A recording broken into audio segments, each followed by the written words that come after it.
One. All right. Good evening, ladies and gentlemen, boys and girls. It's your girl, AniYa, and I'm back for another exciting meeting. It is our Economic Crisis Initiative.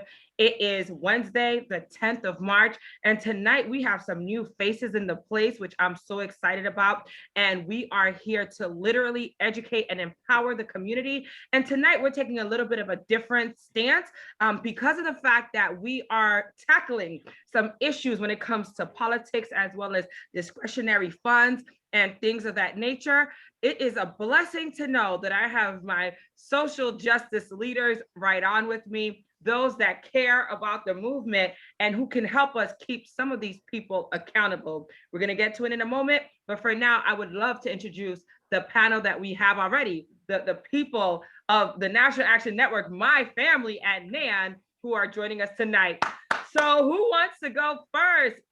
We have Chaplain Cole, Kaz, Mama Brenda, Victor, Pate. Who wants to take the lead? Please, it's your time to introduce yourself. Being that this is Women's Month, how we let the ladies lead off? That sounds good to me. Okay, good evening. My name is Brenda Dock. I'm part of National Action Network. I work with the Crisis Unit. And that's about it for now. That's about it for now. All right, yeah. Mama Brenda, do you want to share anything about Women's Month real quick and the work that you do at NAN? Well, I really don't participate. I don't participate. I'm not the Women's Auxiliary. Kathy's group handles that part of the agenda at NAN. Okay. Well, no problem. We're happy that you're here and you play a vital role in all of our lives. So thank you for being here tonight. All right. Now we have Chaplain Cole. Hey, it is so good to see you, sis. It's so good to be amongst so many awesome National Action Network people. My name is Chaplain Cole Napper, and I am born and raised in Georgia, but New York City has my heart. I'm a member of the NAN New York City chapter. I am the Veterans Affairs Chair, and I am super happy to be here and to support you. So your next question, what do I do? I handle any issues involving veterans across the country. A lot of issues out there, and we try and address all of them. So thank you very much for letting me be here. Thank you so much, Chaplain Cole. We miss you tremendously. So happy you're here. Who's next? Kaz, you've been here for a little minute, and then we'll have Mr. Victor. Go ahead, Kaz, take it over. All right. Well, great evening to everybody. It's a pleasure to be here. You're doing a great job, AniYa. We've recently met, and already I feel a lot of confidence and support and understanding as we do what we need to do to make the world a better place for everyone, especially Black people. With NAN, I was around NAN when it started. I'm an OG. Recently, I've gotten more involved again, looking to build an international affairs committee along with AniYa. You know, we got Haiti and Uganda in the forefront. Yes. So I'm pleased to be here. I didn't know that this happened every Wednesday night. I was sort of surfing and I found this, and I did get an invite. So I hope that the meeting goes very well. I do have a conflict, though, that I have to attend to, but I look forward to building with all of you more into the future, and just blessings and good health to everyone. Thank you so much, King. Thank you so much. We look forward to work together and really create this dynamic that we've been discussing. And I know Reverend Dr. now Professor Al Sharpton is on board totally for everything we've been discussing too. Thank you so much for your participation. And now we have Mr. Victor Pate. Thank you so much, Sister AniYa. It's my pleasure to be here to join and support you in this excellent work that you're doing.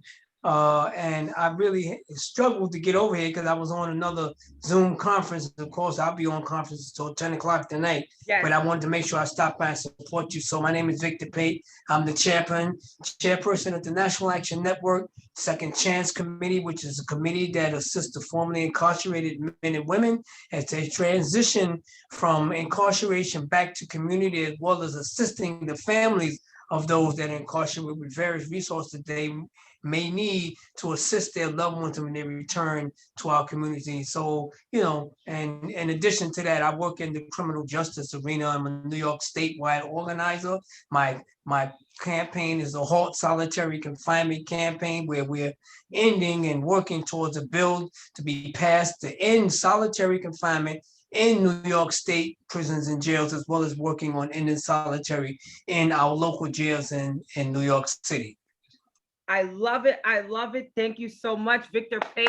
As you know, you're one of our leaders that are doing great work, and you are really leading the way. Anytime anybody hears that name, Victor Pate, they get scared. They already know it's about to go down because Victor Pate ain't playing, huh? And that's a great thing, because I'm like, yes, just like all of us, we're all working so hard to make a difference every day. And again, typically we have a different format, but because of the pressing issues and because of the dynamic that so many politicians and candidates are running for office right now, I took a different stance tonight. And I said to myself, because of everything going on, typically what we do here on the platform of, Economic Crisis Initiative and the meetings and the workshops is bring forth information on how to save money, how to reduce your debt, how to increase your wealth. What can we do as a Black people, ready for this, to literally save our coins, but make them grow?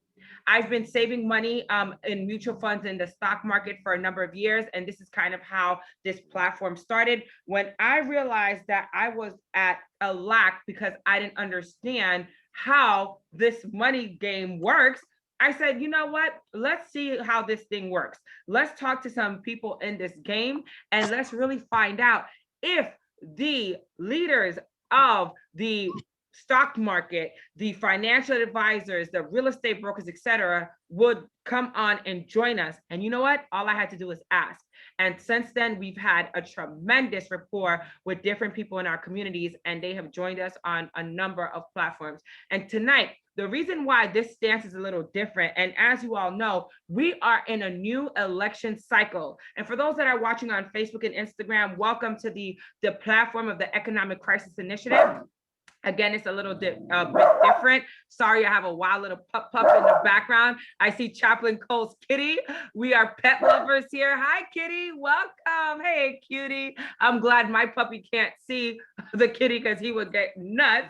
But what we do here is we encourage each person to build up your portfolio. What does that mean? We don't say budgeting here on the Economic Crisis team, but we talk about how do you improve your lifestyle? How do you learn how to save your money or pay your bills off, pay off your debt, but you're also working with people that can help you increase. So we typically have a workshop monthly, and we will have another one very soon. But for right now, here's the objective.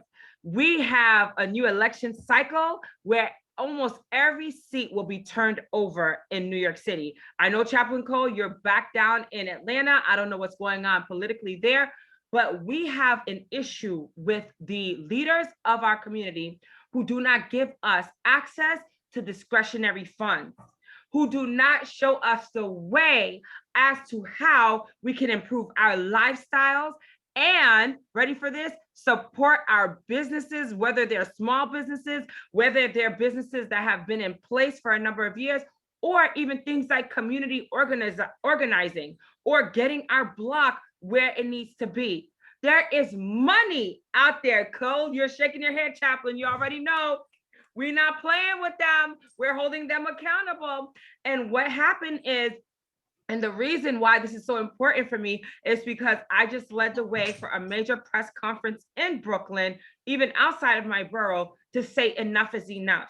Why do we have to stand up against the foolishness that's going on politically? Because we elect these people into office and we don't even know that we have hundreds and thousands of dollars that can be allocated to us, that should be allocated to our communities. Welcome Jessica Whittam, who's live with us on social media, watching on Facebook, and others that are participating and watching.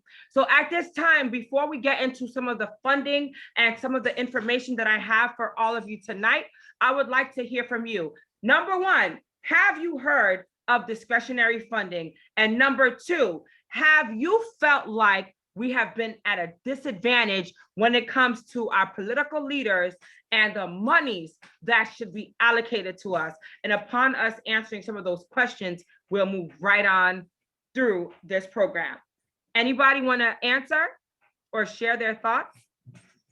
The floor is open. So this is Victor Pate here. And yes, I have heard of discretionary funds, and I definitely concur with you, Sister AniYa, that this information is not normally public knowledge, and we are not given access to that when in fact we as constituents and public should and be given access to these funds for the various projects that we may have with, different programs that we are struggling to maintain, and for services that would be beneficial for the community. So yes, they have not been doing their jobs as they should, and they have not been appropriately representing the interests of the people, because they're supposed to be for the people and they are put in office by the people. So I concur with your thinking on that, and I think that's where I can leave it for now. Somebody else has something. Thank you so much. And I know Chaplain Cole may have to go momentarily, but that's okay. Chaplain Cole, before you go, is there anything you would like to add to that? Because I'm happy that Victor Pate knows exactly what I'm saying and he concurs. I concur as well. And, I just want to say as I leave just how important and crucial and critical you are and the work that you're doing at National Action Network. It's really, really powerful. Okay. So, just because you don't see me physically as much anymore because of COVID-19, I am with you in spirit and in heart, and just so thankful to you for your continued work. And thank you, Chaplain Victor and Chaplain Brenda. I love y'all very much. Thank you. It was good seeing you. Blessings to you. Blessings to you. Thank you so much, Chaplain. Love you. And hopefully next week we'll be back at it again, and we will make sure we'll send off that information way in ahead of time. How about that? Sounds good. Love you. Love you. Thank you. All right. So Victor Pate, now I'm happy that you said what you said. And also Mama Brenda, Doc, who's here, would you like to share any thoughts before we go harder into this topic tonight? Oh, something happened to Brenda Doc. Okay, so Victor Pate is so interesting because tonight it seems like there is trouble in paradise, but that's okay because you and I can take the lead on this subject. So now that it's the two of us, and I know Brenda Doc and others may join us. Typically, like I said earlier, we have a ton of representation. Jessica Whittam on social media is saying absolutely yes, that we know that these issues are happening and we're taking a stance in regards to this. We want everybody who's watching to reach out to their local elected officials and really say enough is enough, because like Victor Pate just stated, it's a problem. So Victor Pate, let's talk about it, because typically there'll be a whole number of people on, but I feel like we as a community is starting to open up more. And so the people are out and about, but that's okay. I don't need a whole lot of people to get this message out there. Victor Pate, tell me, what are some of the things that you know about this particular topic, and what are some of your thoughts? The reason why this is so imperative tonight is because there were articles written about two particular elected officials in Brooklyn, but there are three that we know of, Victor Pate. Ready for this? One by the name of Matthew Eugene, who is in, I believe, the 40th district. He gave away $950,000 in allocated funds in, grants, et cetera, to the Jewish community and like the Russians, Italianos, et cetera. And he gave $5,000 to the Black community and the Caribbean community. $950,000 and $5,000. That's a big number. And one of the things that happened was when we decided to take the lead on this major crisis and problem, because the scales were not adding up. The issue was just so in your face and poignant that literally we were harassed, we were threatened, and literally almost jumped on the steps of the church just last week. But AniYa A will keep fighting because this issue needs to be exposed. The reason why I was harassed, I was threatened, and I almost got jumped, but God is faithful. I did not get jumped, praise God. It's because the next article that came out, Victor Pate and Beechwood and Brenda Dock, is because the second person who they were about to target, they were saying was doing some really erroneous activities, was a young lady by the name of Farrah Lewis. And the article came out just yesterday where she gave $1.4 million to the Jewish community, the Italianos, Russians, anybody but a Black person, $1.4 million in discretionary funds and $200,000 for us. Wait, pitiful. What? That's so pitiful. Pitiful. That the purport that, so she basically gave us nothing compared to what they got. We absolutely we got a penny to their dollar. Exactly. And then we had, of course, Alan Maisel, who is in, I believe, the 46th district, who gave 0 to us and 100% to the constituents that are Jewish as well as white. And yet the constituents that are in his community are 65% Haitian, 25 to 30% Black American, Caribbean, etc., and 0 to anybody that looks like us. So at this time, I see another member, Beechwood is on with us. Victor Pate is here and Brenda Dock is here. Anybody want to say their piece? Well, Beechwood is Jessica Whittam. I don't know how to change that. I don't even know how to I don't even know what I'm doing. But you want to know, so I know this may be a little off topic or so, but I'm from Indiana. Okay. And so as a little kid, growing up, I experienced nothing but just pure racism in Indiana. So when I got to New York, I often would hear, oh, we don't have any racism or segregation here in New York City. We don't have that. So I'm all, excited. Like, yeah, we don't have any of that here. Okay, I'm in a new world. And It's just like, no, it's there too, but it's in a different form. Correct. And it isn't as blatant as it is in Indiana. So it just really threw me off guard when I got to New York, and I didn't experience the racism blatantly, but situations such as this one here, when other communities are getting more money than our community is getting, that's just like, wow, New York does have racism just like any other place in the world, but I didn't think so. And then the gentrification at an all-time high. Yes. It's just like, wow. So at first I didn't understand what your fight was about. I didn't understand what you were, going out and protesting and talking about until I actually had to sit back and think about my experience in New York. I'm like, yeah, Alexis, the reason why you can never get an apartment in Brooklyn is because they gentrified it. They, took the rent way up to something that I can't afford, made it that your income has to be 70 times your income. Your income has to be 70 times the rent, which is, how is that even freaking possible? Yes. So now I'm starting to tune in to what you're protesting about, because at first I was so confused, like, what in the world is AniYa talking about? Like, but now I'm seeing. Well, no, seriously, I was so lost, I was like, what the heck is she talking about? Right. But I had to sit back and think, like, yeah. So I get your work now. I get what you're doing. I get what the protest is about. I get what your fight is about, because at first I was really lost. Like, what was going on here? So I get it. And so I applaud you for that, because we need voices like yours. And, even though I'm in California, I'll be back in July. I'll be moving back to New York, and I'll have to jump on your team and figure this one out with you. Thank you. And I know your voice will be necessary and needed. And thankfully, you're already a member of the National Action Network. We'll talk offline what that looks thanks like. To you, young lady. Hey, see that? We're bringing them in. Thank you for joining and signing up. And I thank you for what you're saying. And I'm happy you finally see it. And then in a few seconds, I want you to come back on. Well, stay right there. But I want to hear from Victor Pate and Brenda Dock. Don't go anywhere, Beechwood, because I want you to actually introduce yourself in a moment. Brenda Doc or Victor Pate, let us know what your thoughts are. Thank you so much, Jessica Whittam. All right. I'll just back up what the young lady just said. It's a wonderful thing that you had brought that to our attention. Is that what it is that we don't know this information. And because we're not hearing that or know how to get that information, you brought it to our attention. And now people are aware of what's really going on in our neighborhoods. Yes.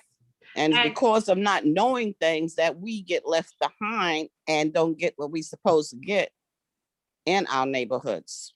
Correct. But you did a wonderful job. I'm so proud of you. God bless you. You did awesome. You was awesome.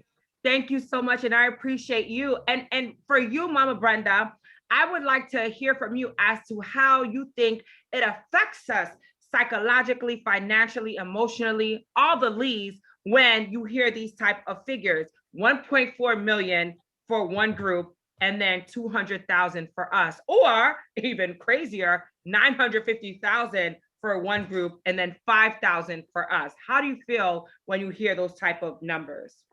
I feel like they don't care. They don't care about us. They don't want to get us involved. They just totally ignore us, and it's a hurting feeling to know that it is money out there, and then they're not giving it to us as well as the other people. It's a shame. It's hurting feeling. It just messes up your mind that this is really going on in our neighborhoods. Mm-hmm.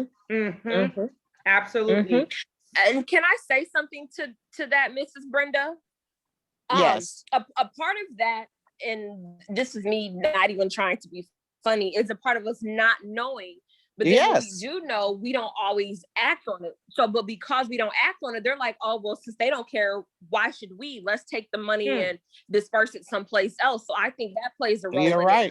So, because again, that goes back to me not knowing. I didn't really know what was going on until I was watching AniYa these past few weeks raise her voice and making all these videos. I'm like, what the heck is she talking about? So that's what made me actually tune in to see, because I honestly had no idea. So I think it's us not knowing. And then when we do know, because I'm going to be honest with you, I have this mentality like, well, okay, we know, even when we do something about it, it's still going to be the same. So I'm trying to get out of that mentality too, Miss Brenda.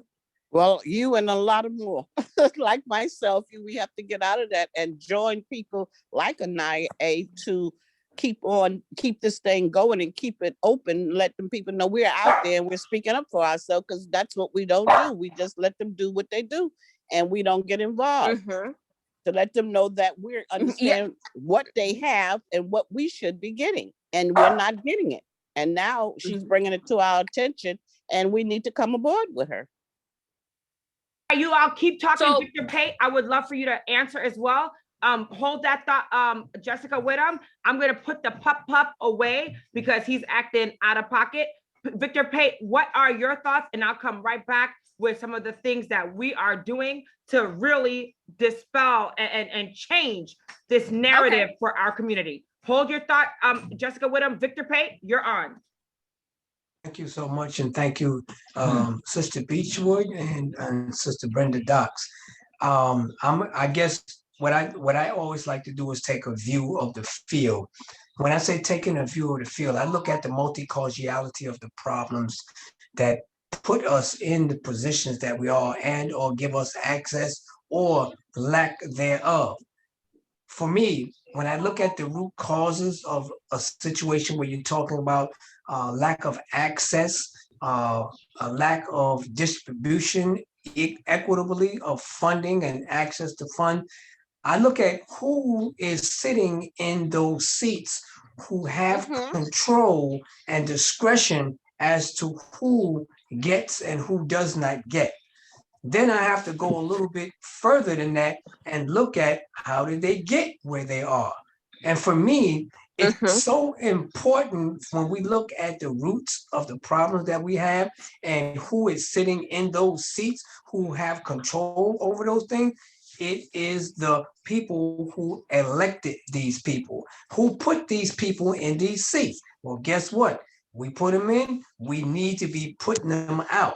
We need to pay attention to what they are actually contributing to the community, what they are actually doing for the community, and how the community is actually benefiting from those that are sitting in those seats that have control over those funds that we in the community should be getting, because those funds are actually for the constituents and the people of the community. Why do you think they say discretionary?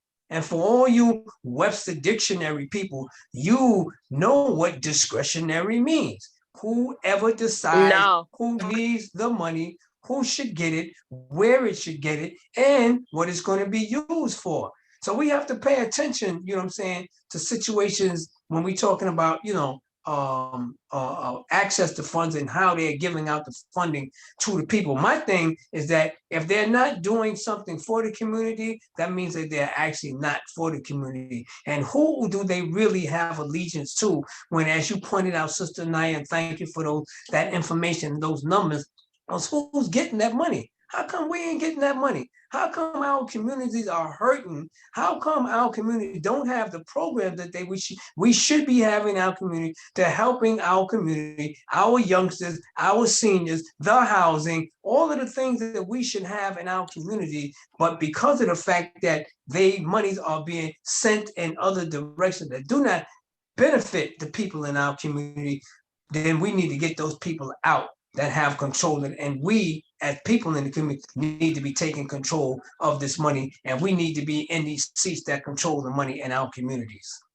Thank you so much, Victor Pate. And real quick, before Jessica Whittam shares who she is and what she's doing, let me tell you guys something. I love what you're saying, and that's why I do what I do every day, because when I know something, I share it. Just like MTA says, when you see something, say it.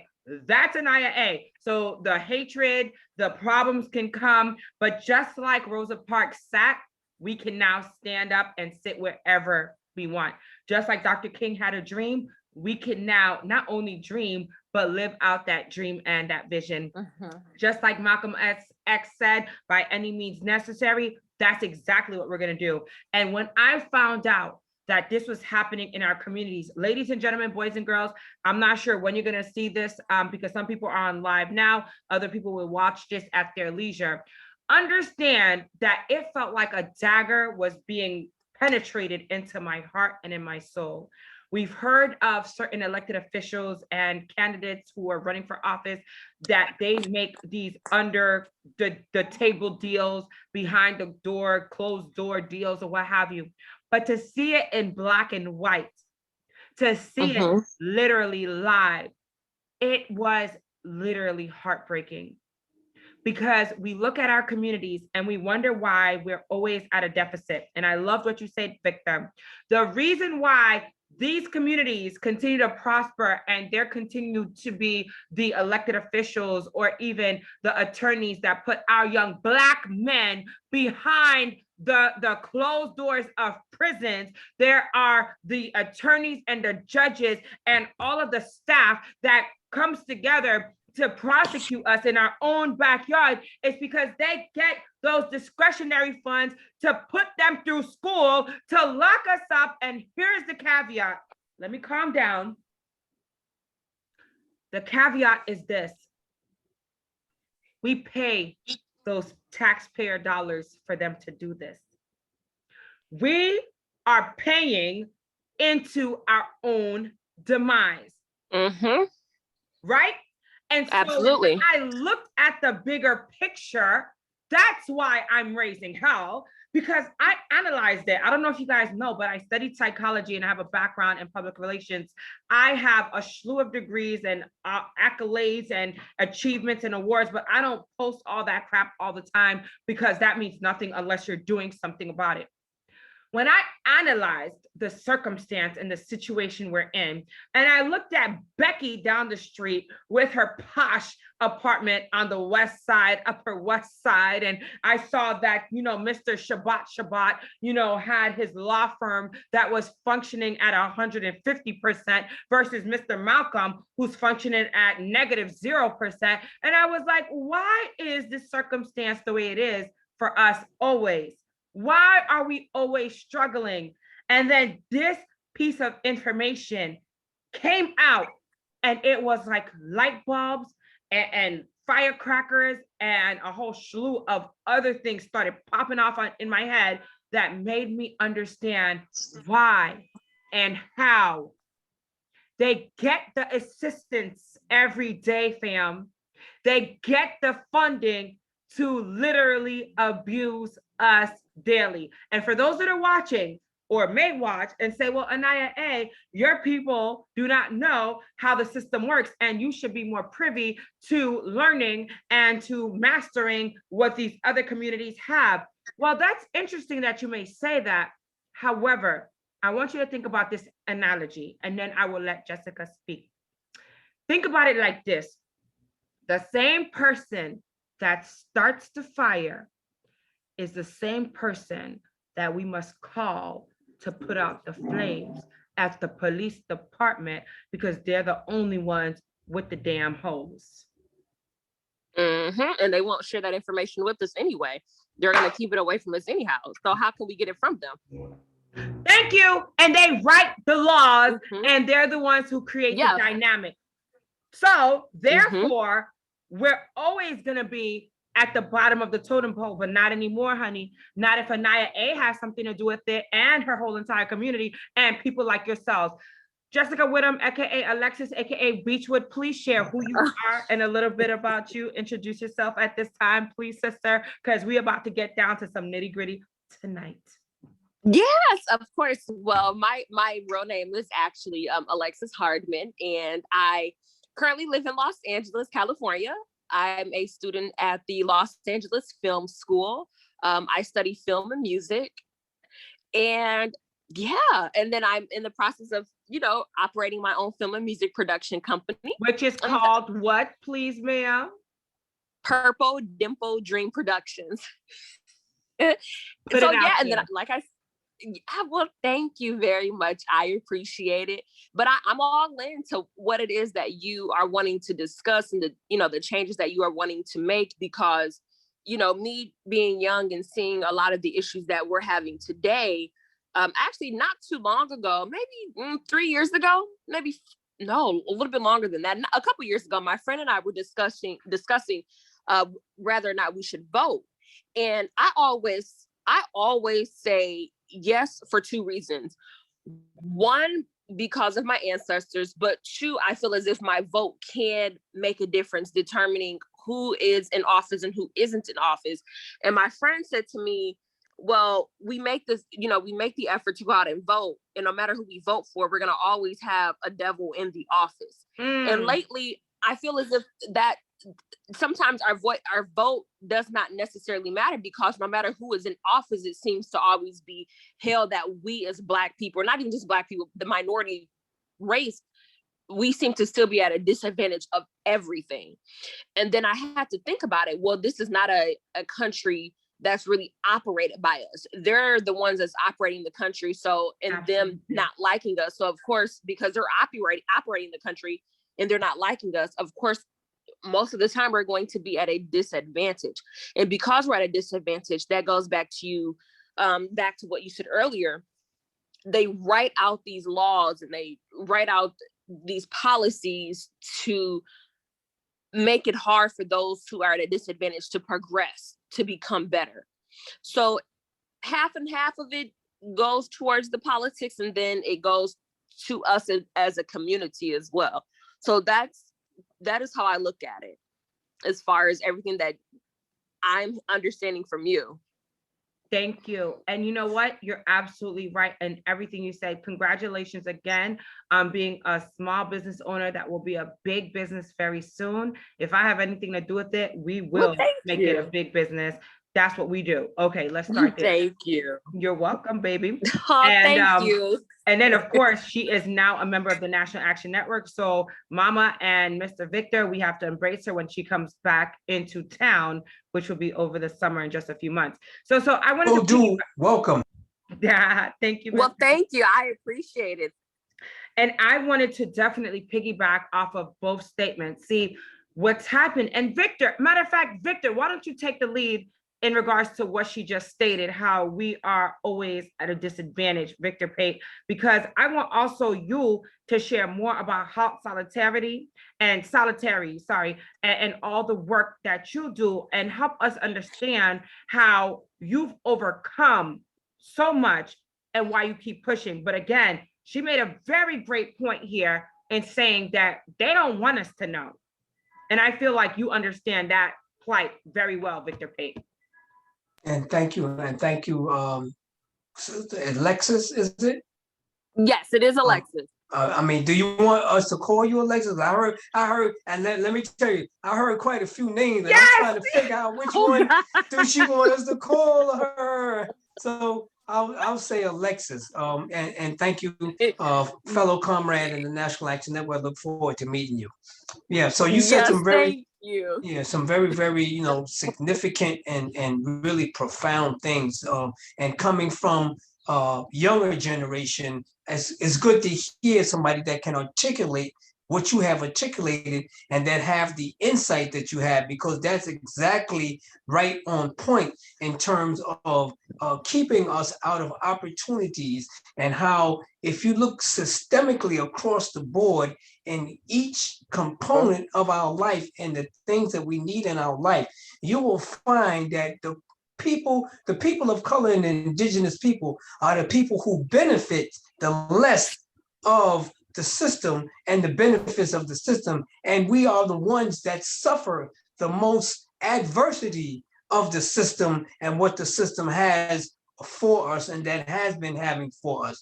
So I'd like to just, briefly, and I think what AniYa probably wanted me to touch on is my journey that has actually led me to where I am right now, born and raised in New York, coming out of Harlem, came through the era of crack drugs and pills and cocaine and liquor and everything. And I used everything and I experienced everything. By grace of God, I'm still here to tell my story and teach.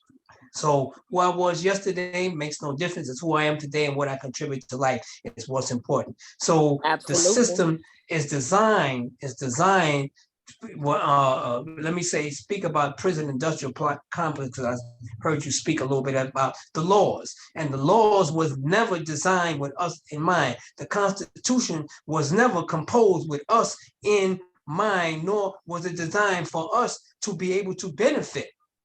And if you have historical information as to the origins of our Constitution, how we were considered 3/5 of a human being. 3/5 of a human being. They had the nerve to categorize us as 3/5 of a human being. Tells you from the onset of our historical beginning that they never included us to be looked at or considered as full human being. 2021, they still don't consider SFU full human, because if you can see where we are, what's going on, the climate of time, what is happening, what continues to happen to us as people, we are still being treated as if we are slaves. The system, especially when you're talking about prisons and jails, are just plantations, and they're just another name that people have used as plantations. The Emancipation Proclamation was supposed to set us free. The 13th Amendment made it possible for them to constitute slavery, because it basically states in some substance that no one can be held in any involuntary servitude except by conviction of a crime. And guess what? It's more of us that are convicted of a crime than any other nationality worldwide. So we become slaves again just because we have been convicted of a crime. And the system that are designed, it is designed where it makes it more difficult for us to have access. Sister AniYa, you have made a perfect analogy in terms of how we are kept out, excluded, instead of being included from the benefits of the system. We least benefit from all of the benefits of the system than any other nationality. So my journey has led me to be where I am today. I am a New York statewide organizer for a legislative criminal justice reform organization. Actually, I work for the National Religious Campaign Against Torture. and it is an international global human rights abuse act organization that deals with human rights abuses globally. My campaign that works in New York City and across the state is designed to end the treatment of people in prisons and jails being placed in long-term solitary confinement.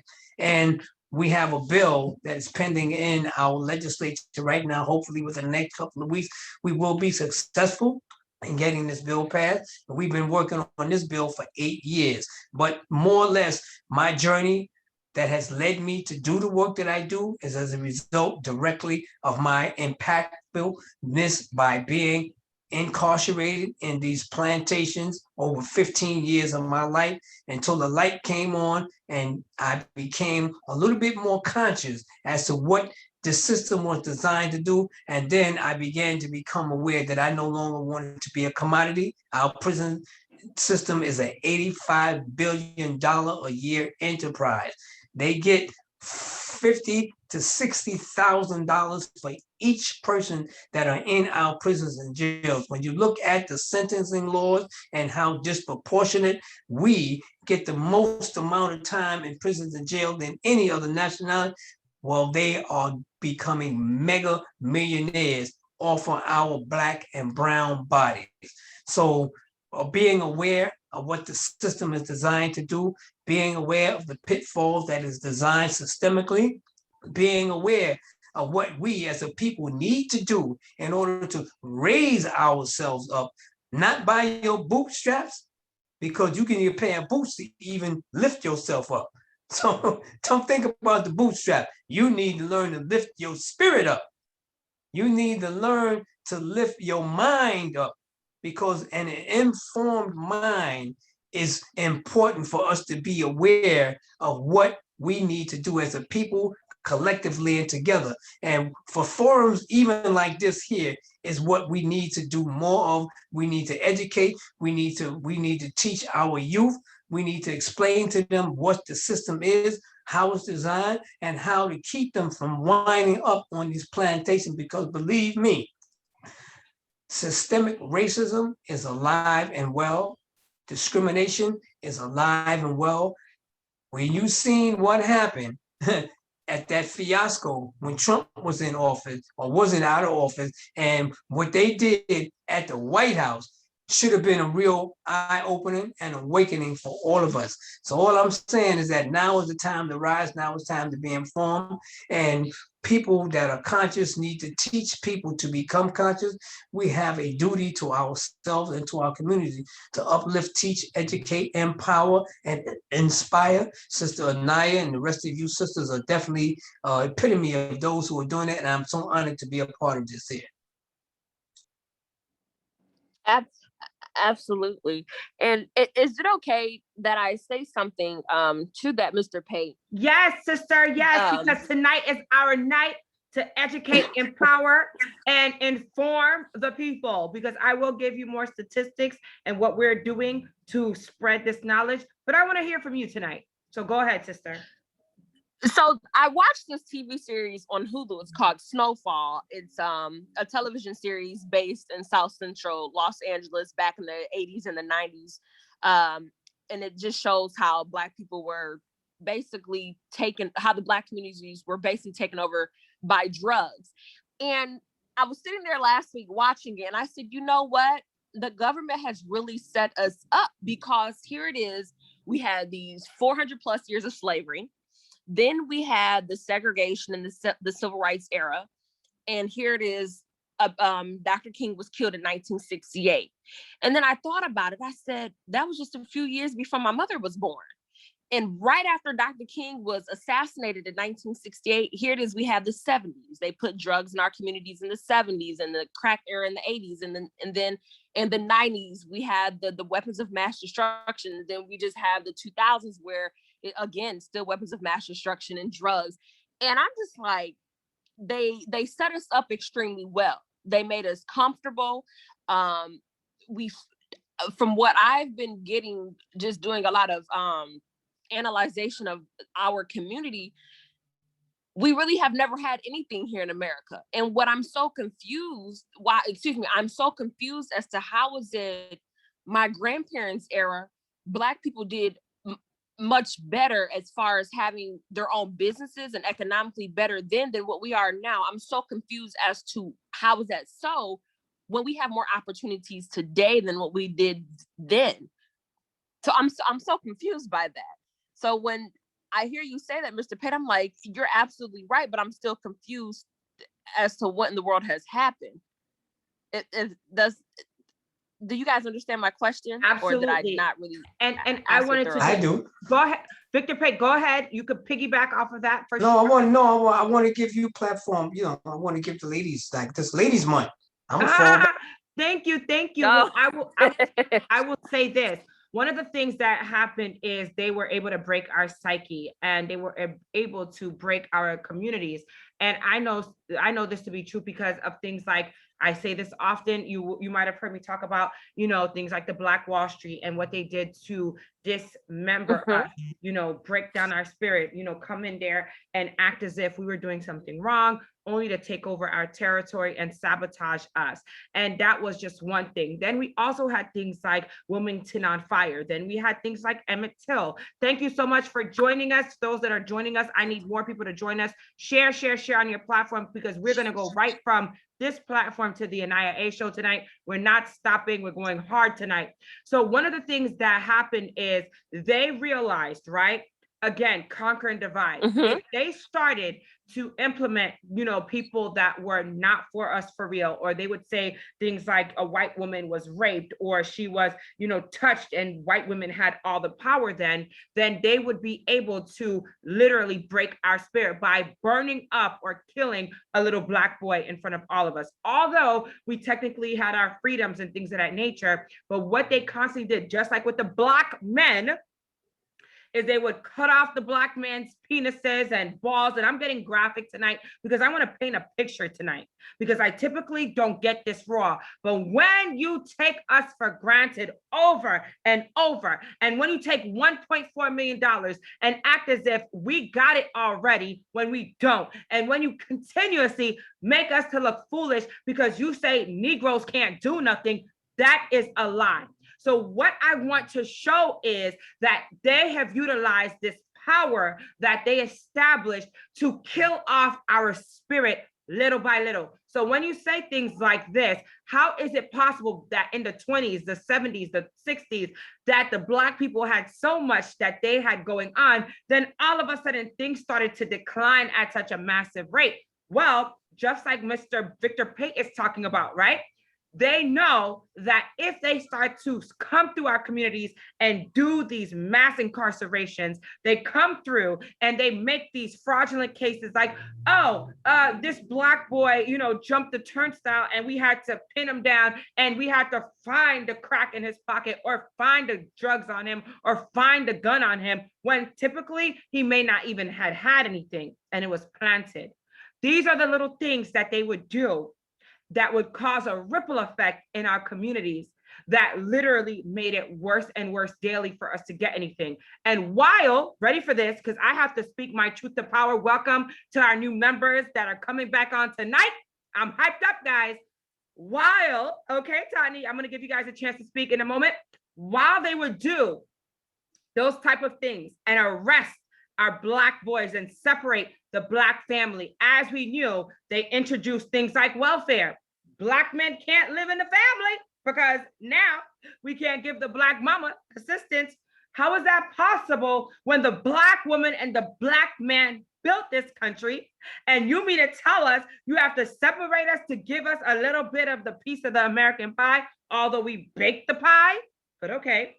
So now what they would do, here we go, because I analyzed this very well, is while we were being separated and segregated within our own families and communities, they were busy writing laws. They were amending laws. They were putting crap in that didn't even belong, and they just made it stick. And then all of a sudden, because they got back to the discretionary funds, they got the funding to continue to educate themselves. They were able to go right up the ladder, be in position to enforce those laws. Ain't that some stuff? So when you think about what they were doing, we had everything in our communities. We were set to go. We were on top of our game. But little by little, that separated us, and they made us literally into mush in their hands at their mercy. And then they would rewrite the laws, and they would change the documents, and then they would make it seem as if we were doing things the wrong way. And then they would plant stuff on us, and then they would burn down our communities. And that's how they were able to do what they do. At this time, we have Tottenham Johnson. Hold any thoughts and comments real quick. Tottenham Johnson, I want her to introduce herself, and then we will take more questions and comments. My sister is with us. Hi, everybody. Good evening. My name is Tottenham Johnson, and I'm glad to be on the call today. Do you want to share anything? Hello there, Tottenham. Hi, Tottenham. Would you like to share anything else, Tottenham, like what you do and stuff, maybe? I'm a small business owner. I have a small business called Bedrock Cleanup, LLC. We do residential and commercial cleaning, focusing mainly on junk removal. Thank you for joining us. Oh, that's awesome. She is a woman in her industry doing her thing. Maybe some of you have seen that video clip where a big monster almost scooped us up in her van and almost took us to another part of the junkyard. But that was Tottenham and her beautiful van. I love that. It was a big monster. We'll talk about that more later. Welcome, Jerry Dumas. We have Jerry Dumas with us. Would you like to introduce yourself, sir, and the things that you do in your community? Hi, everyone. My name is Jerry Dumas. Sorry, I cannot show my video because I did not expect to be on the meeting tonight. But next time, that's all right. All right, next time I will be with you with my voice and my face.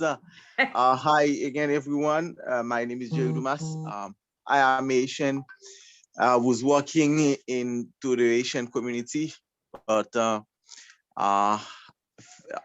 recently I had the opportunity to meet one of my greatest role model, Reverend Al Sharpton and AniYa, and we start working together. Yes. And it was like a dream come true. And day by day, AniYa, with her leadership, take me on a ride to my journey in activism in America and in Haiti. So I'm very grateful to be part of this meeting. And I'm learning day by day with Reverend Al Sharpton and AniYa, and I expect to learn more about business from everybody. But I also like to say that I'm very happy to meet and greet different communities, different people in America. So therefore, I'm here, and I'm not sure I will be with you for long because, you know, I have to work, and I'm working at night also, doing like some work at night. But I'm not gonna say what kind of work, but next time I will think I will have more time to tell you more about myself and what I'm doing. But not a problem. The only thing I can tell you, I am in the right direction with Reverend Al Sharpton and AniYa. Thank you so much.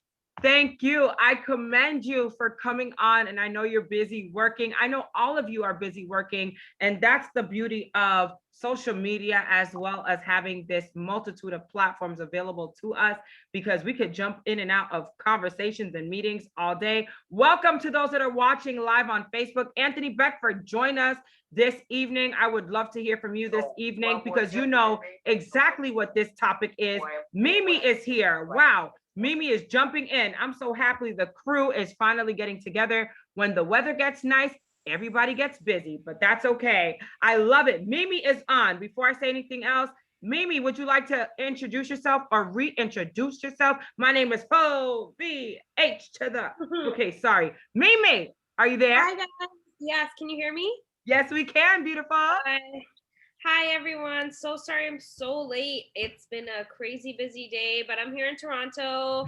Finally, the snow has all melted and spring is on its way. Yeah, so I'm an entrepreneur. I have a law firm and a technology company here. It's my 30th birthday tomorrow. So Happy birthday. Thank you. Pre-birthday shenanigans, so trying to make it work in this lockdown. We'll see how it goes, but yeah, happy to be here. How is everyone doing? We are great. We were waiting for you, Boo, because you are one of our leaders in this industry. Please let your friends know that you are here tonight, and we are going to do a special birthday shout out. I've been celebrating my birthday people all month because I'm like not sure when my March people have their birthday. So I'm like, it's Mimi's birthday. Yay! And then I'm like, it's what's her name? Oh my God, Ty's birthday. Yay! And all the while, I'm so wrong with all the dates, but that's okay, because we're here together. And I am a big person into celebrating a birthday all month long. Don't tell me how it started. Don't ask me. I don't know. I just love to celebrate all month. So it's been your birthday all month, Mimi, but tomorrow is a big day. So we'll do a special birthday shout out song for you in this segment for sure. Mimi, what we're talking about tonight, and Jerry just shared, and thank you again, Jerry, for joining us and everybody. And I want you guys to jump in with your thoughts. Mimi, as you know, we've been talking about, the different components, of investing our money, stock market, trading, Forex, the different things going on in Canada. You say Canada, I say Canada. And what we've been doing tonight is actually talking about how some communities actually advance so much more because they have access to much more of the funding that we particularly do not. And one of the things that has happened, Mimi, and I shared a little bit earlier today on our platform on WhatsApp, is I shared that video clip of how I led the way basically with this major press conference, but it wasn't just me. It was Kenny Altador and others in our community that are saying enough is enough. And what I wanted to share tonight, and that's why this topic is so hot right now, is because far too often, we as a community, we as a people do not get the same access to certain funding. And when I say funding, I mean discretionary funds. I mean monies that are supposed to be allocated to people like us in our own backyard. We pay into the system, Mimi. We pay in the system, Jerry. And I want you guys to understand that, because wherever you are, you need to know this information. And for those that may watch tomorrow or next week, I don't know, this goes up on YouTube and on Facebook. I want you to understand, we, with our taxpayer dollars, not only do we pay the politicians' salaries, not only do we pay for the roads to be upkept and the buildings and all sorts of other things, the police officers to secure our streets, but we also pay for us to get access to a lot of funding and information, as well as resources. But unfortunately, the system has let us down. And that's the topic for tonight that I want you all to think about, but I also want to hear from you. Totney, you're here locally. Did you know that you had access to discretionary funds? I did not. Very good. Now that you know what we're talking about, will you do your due justice and will you go after the monies that are supposed to be allocated to your small business? Of course, I'm definitely going to do my due diligence. This is something that if it's for us, then we should have it. Every little penny helps. Every little penny helps. And that's the point of tonight. Mimi and Jerry, I want to ask you the same thing, because at the end of the day, we have been at a disservice and at a disadvantage for far too long. Now that you know this information, how are you going to go get the bag? Ladies first, as we know, this is the women's month. That's so sweet. That's so sweet. Mimi, then he's giving the platform to you, boo. Okay. So, AniYa, could you just repeat the question again? Oh, yes. So basically what we're discussing is this issue about discretionary funds and how we in communities are supposed to be allocated certain funding when we're business owners or even community liaisons and leaders and things of that nature. And that's what you are in a nutshell. Are you going to now look into how you can get discretionary funds for your small businesses and your projects? Absolutely. I mean, any funding that goes toward you building upon your dreams or your goals, you know, we have to start now. That's like the biggest thing. We have to start right now, and there are plans in place. And I think, you know, because of how kind of, you know, touching upon what you had said a couple minutes ago about having access to certain things, like that plays a huge part in that. So I think, you know, the whole money mindset, learning how to manage your own money in a way that works for you, so you can kind of see yourself slowing down at some point, because it's just go, go, go, go, go, go, go. And it can't be like this forever. Right, right. We have to be able to relax sometimes and, you know, take those vacations or even retire in a beautiful part of the world, like other communities have access to do so with our taxpayer freaking dollars. Right. If it seems like I'm upset, ladies and gentlemen, boys and girls, your girl is a... Let me hold the wig down. Let me pat the wig down, y'all, because y'all don't know. Praise the Lord. Thank you, Mimi. Thank you. Jury, what would you like to add to this conversation before we share some more details? Yes, from a personal experience, recently, I went to a Popeyes restaurant with my nephews, and we ordered a little food because, you know, kids, they love having their Popeyes and other stuff. But in the same day, I had a meeting with one of my friends back in college and stuff like that. And we went out. We kind of ordered like the same thing. I just eat Popeyes with the kids, and then I decided to order like just like the same kind of food, like burgers or something like that. But the price had a big difference. And I said, so, wow, this neighborhood is very good and very nice. And my friend started explaining to me all the support his friend got and all things work around there. It was like a lot of government support from the bank, from the Chamber of Commerce of the area. And I start to realize like why we only have like a lot of liquor stores, a lot of other stuff. I'm not gonna go into the details, but it was just about the price of the food. Just gonna tell you exactly or the big separation between our communities, and we do not know. Back from the economic support and all, they put us in a different basket with other people. It's not only white American, but also people from another country that are whites and everything else. And we were watching, a live news on the Senate about the big stimulus package. And that's right. My friend said, there comes the money. There's gonna be a lot of money going around. And I said, I need to do my research for my friend here, because in the Asian community, we are preparing like a business week for a community, for a business community around New Jersey and New York and Connecticut, because, you know, COVID-19 hit the business community very hard. And there are gonna be a lot of money going around to support those business. And I said to my friend, so how can we work together? Because, you know, in Asian community, we're not gonna get like not even a piece of the pie. You understand what I mean? So I said to my friend, so you need to pass me some information. And my friend said, so you need to get more information also to know where the money gonna go, and or you can get some money, because she's from like a white neighborhood in New Jersey.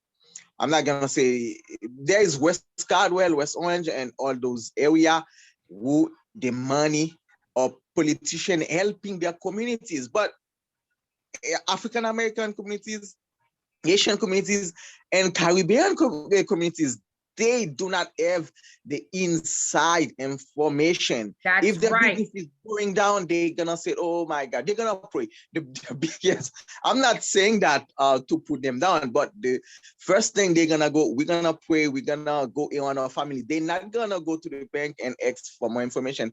I think we are in a very good position with all the political changes that are going around, like in the executive branch especially. We need to knock on more doors and make our politicians work for us instead of other communities. And as you were referring to the press conference, like, we were shocked to know that Asian politicians and other politicians give a lot of money to other communities that provide services, and our organization inside of the community, they don't get as much, or most of them do not know those programs. So thank you for the press conference. And we have to let other people know that there is a lot of money going around, and from the government. So white people and other communities need to share the pie. They're not gonna share it, but we need to get inside of the juicy room where the money under the table or everywhere, like the country club. There's a lot of country clubs that are receiving government money. So we need to go into those areas and to get those services. So thank you very much. And I need to do more homework to know where the money goes. Do not be afraid of money. That's right. I love what you said, Jerry, and I'm so glad you're a part of this conversation. And I love that example that you gave, because that's exactly what's happening in our communities. And that's what you call gentrification. That's what you call redlighting a lot of times, when communities are segregated for particular organizations, particular people of color, because they think, oh, Black people ain't doing nothing. You know, we don't need to give them anything. And then also things like you just stated, you have your politicians that you elect who say, oh, I gave this funding to X and Y group because they said they're going to come into our neighborhoods and they're going to make a massive change for us. But what about us? Why is it that we're not taught on the ways to make things happen in our communities? I've been in a business, for myself for many years. And one of the things that always happens, and I'll tell you up front, is that the politicians and the people that I go to act like I'm dumb or something, like I don't understand business, and therefore they can't help me further my dreams and my goals. My company, my initial company, started off as a dream and a vision. Some of you literally experienced the same thing. I don't think any of us decided to go into being entrepreneurs until we realized that we wanted to make something different happen. And I know with even Tottenham, for example, when I listened to Tottenham's story and I heard how she got into business for herself, I was blown away to know that that's how her company started. Tottenham, would you like to share a little bit about how your company started, Bedrock Cleanup, ma'am? I'm sorry, you bleeped out for a second. I heard that you said you wanted to know how my company started? Correct. And you could share, because you blew me away when you told me how your company started. And I wanted us to talk about that, because a lot of times we don't think about going into business for ourselves. We just end up being passionate and then we jump in. Like my company, Freedom Entertainment Group, it started off as a dream and a vision. And now years later, here I am. But do you mind sharing a little bit about how your company started? Information, AniYa. How did I start?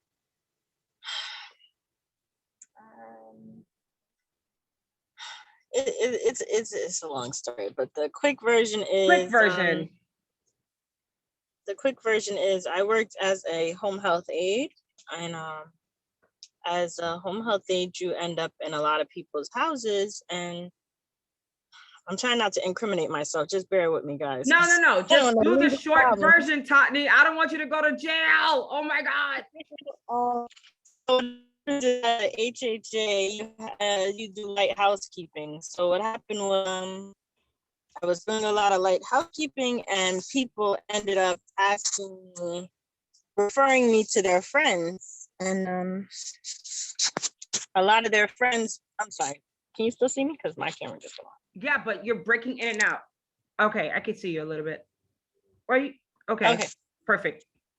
So a lot of I'm sorry. All right. So what happened was a lot of my HHA clients referred me to their friends for house cleaning because they said I was doing such a great job, whatever. So I got referred to their friends and I started charging people for cleaning services. Of course, when I first started out, I was underpricing myself a whole lot. But after a little bit of that got happening, people started referring me for moving, like they were getting evicted and they needed help. So then I was like, this is the second person that needed my help. You know, in the beginning, I got U-Haul trucks and I helped, and you know, it was a price headache that I had to go through to figure out what to do and how to budget the situation without hurting the people's pockets as well.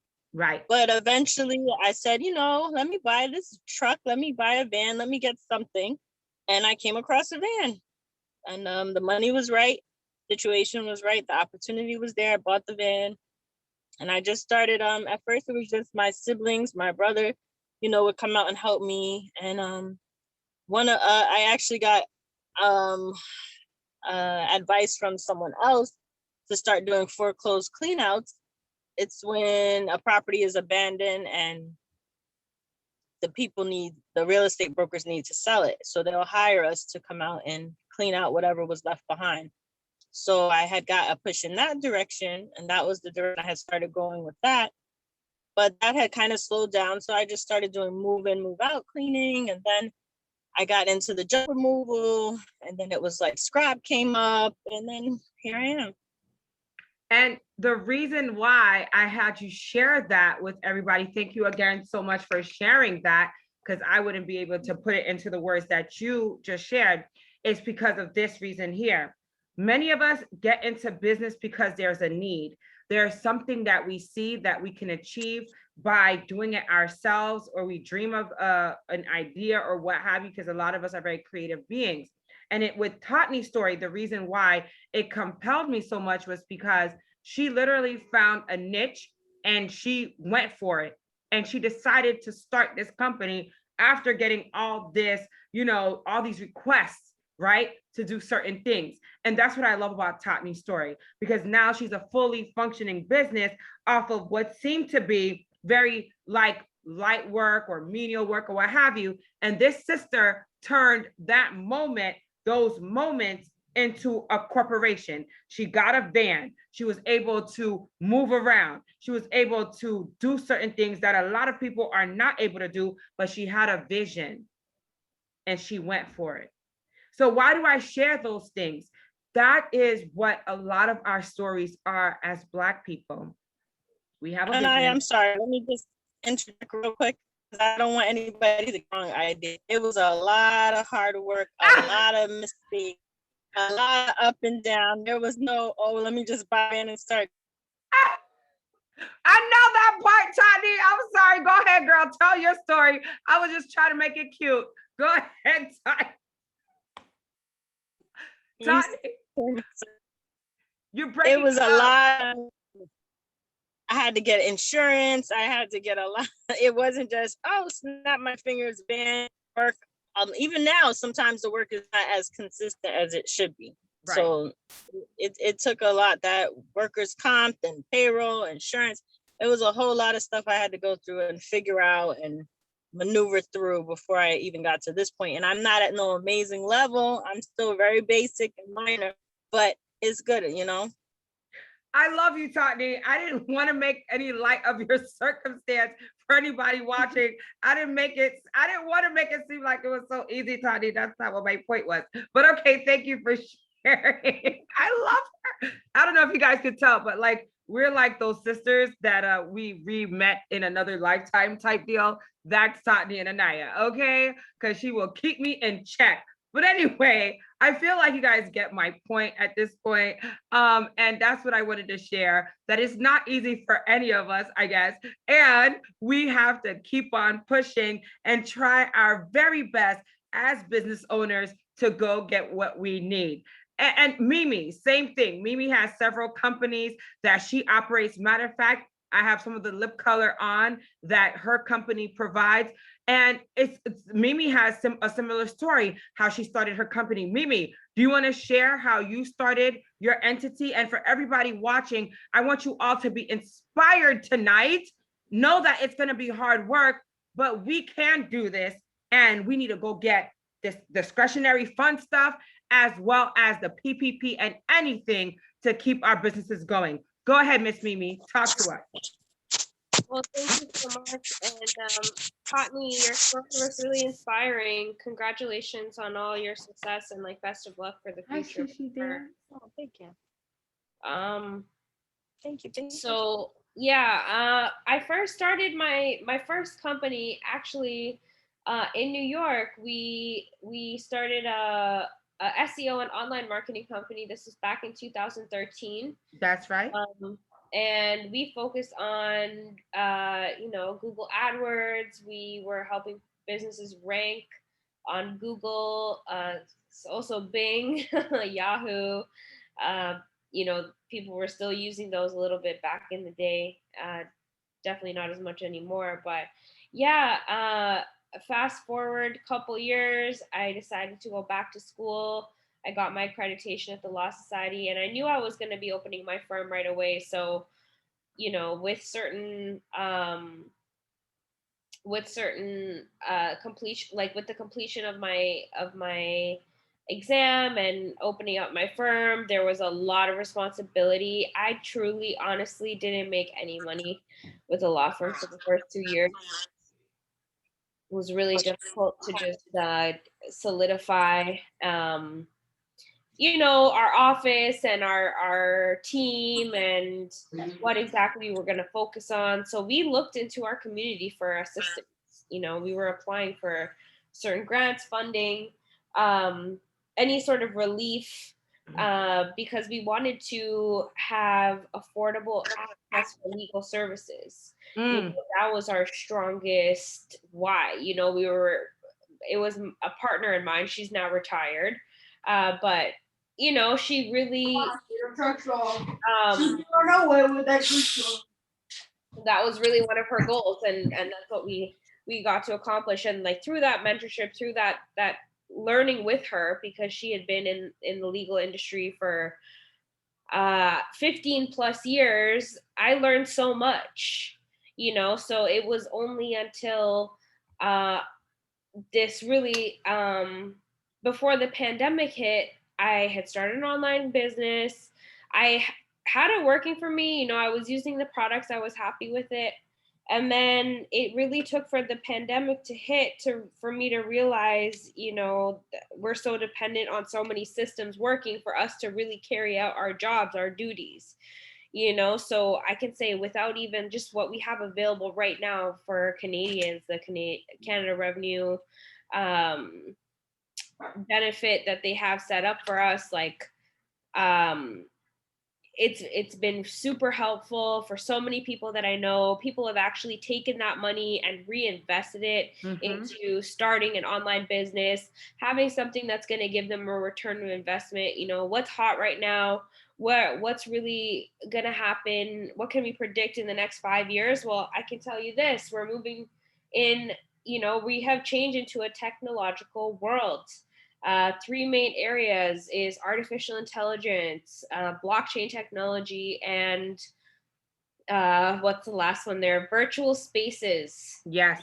Everything is online. If you can get your hands on something within that, space, getting involved could be any decision you make. It's about consistency and starting now, because even though with my law firm, we got some help at the end of the day, like with our current situation, at least right now in Toronto, we're still in like semi lockdown. They kind of lifted it, but it's not really all the way there yet. Like I wouldn't know what I would be doing had I not been able to have my, money working for me. So yeah, just with anything, consistency, getting involved, educating yourself.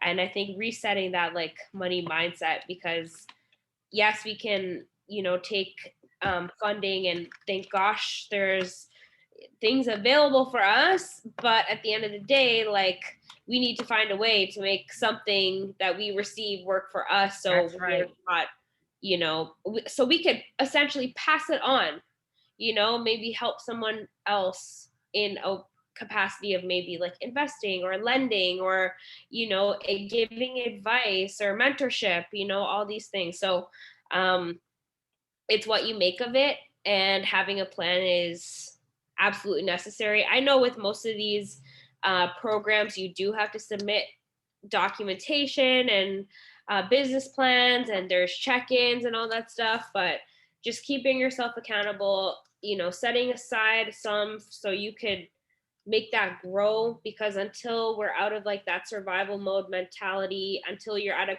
place comfortable with your finances, like, it's just going to be a crazy rat race, and we don't want to be stuck running around and losing the joy of our life, because you never know what will happen tomorrow, you know? Thank you so much, Mimi. And you're absolutely right. And that's why I wanted her to share, because Mimi is a dual citizen, obviously, and she's experienced, you know, a tremendous amount of things, you know, being in business for herself.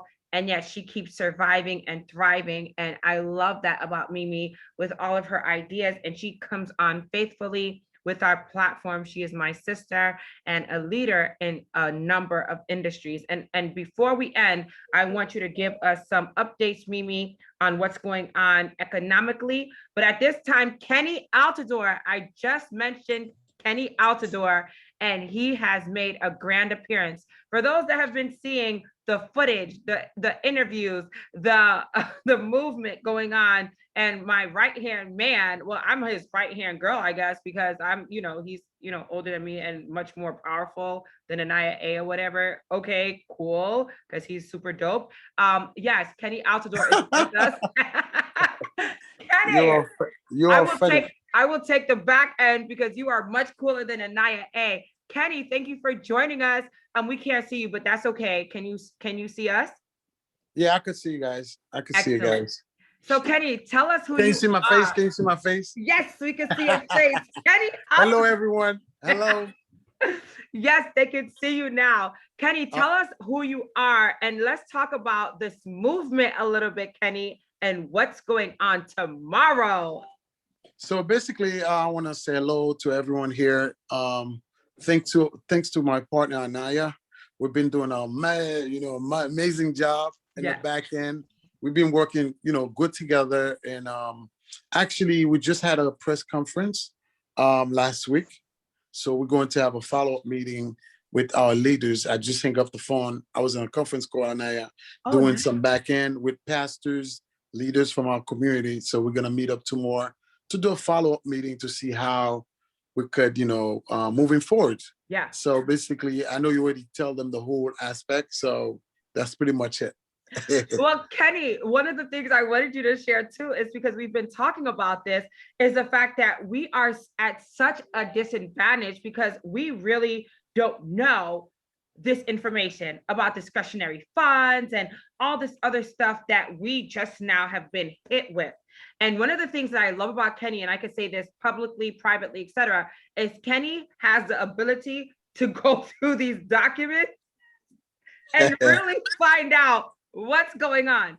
Kenny, please help us understand, because you have people on from Canada, you have people on from Mount Vernon, throughout New York, and you also have people watching online and in New Jersey. Actually, one of our Haitian brothers from New Jersey is on. Can you please possibly share, how can people be as smart as you and learn this whole thing? So basically, you just got to have the heart for our community. If you don't have the heart to actually care for your community, you won't have that passion to go and look into certain things. And also thanks to Haitian Times for doing a marvelous job in the back end. Yeah. So I was able to do my work, my homework, and we find out our elected official, the way they've been treating us is not fair. Mm-hmm. So, you know, the way they share the funding, there's not check and balance.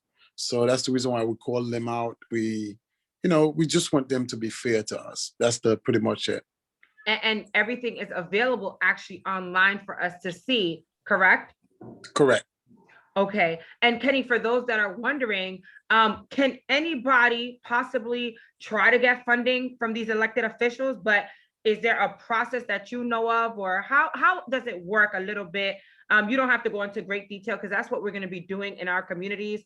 I know there's a whole bunch of paperwork that people have to typically do, but if they wanted to go and get some funding for their organizations, businesses, etc., do you have any input on that? Well, the elected officials, they pretty much, they know, and they have knowledge how to help their community. They've been lazy not doing the job for them. You know, of course, we have people, specialists on the back end, people that, know how to do certain things, but they pretty much know. It's just like they're not sharing any info. They just use their networking to get to a certain position, but they forget about, they forget about us in the back end. They forget where they're coming from. So that's the whole aspect of it. Yeah. So I want to thank you because you've been doing a marvelous job. You say I'm powerful. I'm following your footsteps. So I don't know how we're going to do this, but I want to thank you guys. I'm not going to stay too long though. Right. Thank you, because I'm still making calls for tomorrow. That's right. So I just want to make sure I jump in. You guys thank you for doing what you guys doing. Keep doing it. And I'm in front of my computer, do research. I'm still doing my stuff. Yeah. So stay tuned, guys. Okay.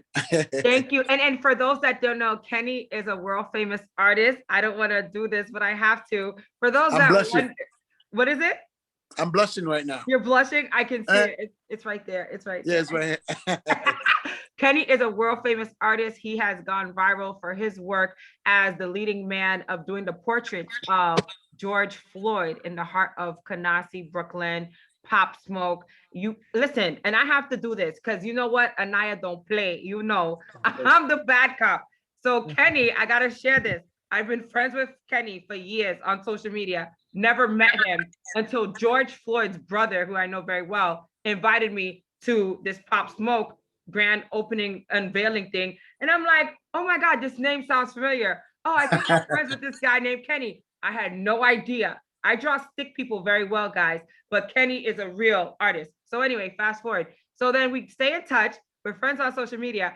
And one day, my cousin in Switzerland is bragging about Kenny out the door. Oh, no, it's a Switzerland. Okay. All the way in Vernea Valley in Switzerland, which is right next to Martinique. I can, give you guys more information. Anyway, he's in Switzerland as a Haitian Swiss man posting about Kenny Altador. And I hit him up like, yo, son, who are you exactly? What is going on here? And I just had to brag on you, sir, because sometimes people take, your work and your life for granted, but I don't. And I want to say thank you for leading the way. Thank you to you. You're doing a marvelous job. And, I'm following your footsteps. All right. We working. Does anybody have anything they want to say to Kenny? Tottenham is here. Tottenham, anybody real quick before he leaves us? I want my portrait done. Oh, she wants her portrait done, Kenny. Oh, okay. No problem. You could do that. Just you got AniYa here. Just switch out. Yeah. You only do famous people. It's okay. Don't worry about it. No, he doesn't do just famous people. He actually does regular people. Look, I got some artwork that's actually me years ago behind me, but artists like that actually can recreate anybody at any time, right, Kenny? He does it all the time. Well, I've been doing fallen heroes over 15 years, like cops, firefighter, FDNY. I've done all of that over 15 years. So besides all the other celebrities though. Yeah, and that's the funny part, because I thought I had seen him doing some fallen heroes, and then I saw this famous stuff, and I'm like, what's going on? Oh my God. But Jerry, Jerry Dumas, I want Jerry to say something. Jerry is our liaison all the way in New Jersey. Jerry, are you here? Yes, I'm here, and bonsoir, Kenny Altador. Sorry, guys, I have to drop a little bit of Creole with my Asian border. Yes, we work with Kenny and Pastor Thomas. He is one of our pride inside America, and he did a lot of good job. So we love you, Kenny Altador. And he also had many press conference with IT Premier Class. Okay. We know him, so it's like Wyclef into the arts community. Why can't he? Yo, you guys are too much, man. And wait, that's the funny part, Jerry. He is so humble and so kind. Honey, if I could draw more than a stick person, my name would be I'd be shouting on the rooftops, but all I could do is a stick person. But wait, Kenny, guess who just dropped in? Anthony Beckford wants to say hi. Hey, what's up, Ant? Hey, what's up? What's up? How y'all doing? All right, Anthony Beckford, it is a family reunion. We have several business people, National Action Network leaders. We have Jerry Dumas, Brenda Duck, Kenny Altador, Tottenham Johnson, and Mimi on right now, but we also have a slew of people online watching. Tonight's topic is this discretionary funds issue on the Economic Crisis Initiative. And he's laughing. He knows exactly what's going on. But real quick, Anthony, he's laughing. Anthony, we just got done talking to Kenny about the movement. Everybody keeps seeing us in the news. We have been making a lot of noise. Anthony Beckford, just to let you guys know, he's not only a part of our civil rights organizations and things of that nature, but he's a leader and really wants to make change. So Anthony, welcome to the Economic Welcome, Crisis Anthony. Initiative. Thank y'all for having me. Salute. King. So real quick, for those that want to know Anthony as somebody who's been in business and politics and all that jazz, give us some information, but also help us understand how we can get some funding as well from our leaders, since some of our leaders want us to give away $1.4 million to the Jewish and the white community, and we get almost zero. I mean, let's talk about it, Anthony. Oh man. So yeah, 1.4 mil. Like, I didn't think anybody could beat Matthew Eugene, but man. Like that's a record breaker right there. That and the fact of whoever exposed that meeting to the media, I appreciate them, because it showed clear well that when these electeds get put in this position and are exposed to how they tend to threaten and manipulate and bribe with funding and so forth, which, a lot of the people in the community need to see what's really going on. They have to see exactly, like, just because they smile good in your face don't mean they don't have a dagger for your back, But it also shows what organizations go through on a daily basis, trying to get funding. Like, even organizations who just want $8,000 can't even get that, but yet you got organizations that don't even represent our community, that doesn't do any programming in our community. They come in, like even now, one of the organizations that's on that list of the 1.4 million, now they started showing up 2 weeks ago to give out food boxes. And I'm like, where y'all been since we've been handing out food since last March? Yeah. Like, if you get all that money, bring it to the community, because, we have to be prioritized. We're always the first that they come to for votes, but always the last, to receive the assistance that we need. As you see in the article with Life of Hope, what was it? You do not align or partner with us. That's pay to play. That's corrupt all the way. That's actually illegal, But then you still give them 18,000, because Life of Hope has done a lot in this community. Yes. And I've seen it for myself. But you give them 18,000, and then you revoke the 18,000. So you just played a yo-yo game with them, But it's a lot of corruption going on. It's a lot of misappropriation of funds. What needs to happen is accountability. What needs to happen, these electeds still need to have their feet put to the fire. I spoke to a community member the other day, who was also looking for funding and was lied to about that. And they were like, well, what can we do in regards to funding? I said, here's what we could do. Tell us. I'll put it and real quick, for Anthony, for you who's sharing, please, we can't hear you. You're breaking up a little bit, because we want you to speak clearly, and we want to be, on the same accord with you. So that's much better. I'm sorry, we have somebody else joining us. We have people that are on fire tonight because of this topic. Anthony, Kenny, everybody, enough is enough. Anthony keeps laughing. No, seriously, guys, enough is enough. And I want Anthony to be heard loud and clearly because, again, Anthony, you don't know, we have people here that are from Canada, New Jersey, Mount Vernon, all throughout the states watch my platform. And sometimes people don't say that they're on, but they watch on the back end, Anthony, and they hit me up. They hit me up, you know. So please now tell people what we can do as a collective and share. Because, and let me just say this before you say anything else. One of the problems, hello, young king, that's Kenny's son, so cute. One of the problems, hi, so adorable, hello. One of the problems that we have, he should be in this topic, in this conversation, because he's a future leader. We have a problem with not having access. And that's what I wanted you to touch on, Anthony, because I get the calls all the time. I get millions of calls. I have 2 devices and I have 7 platforms, okay? It's crazy.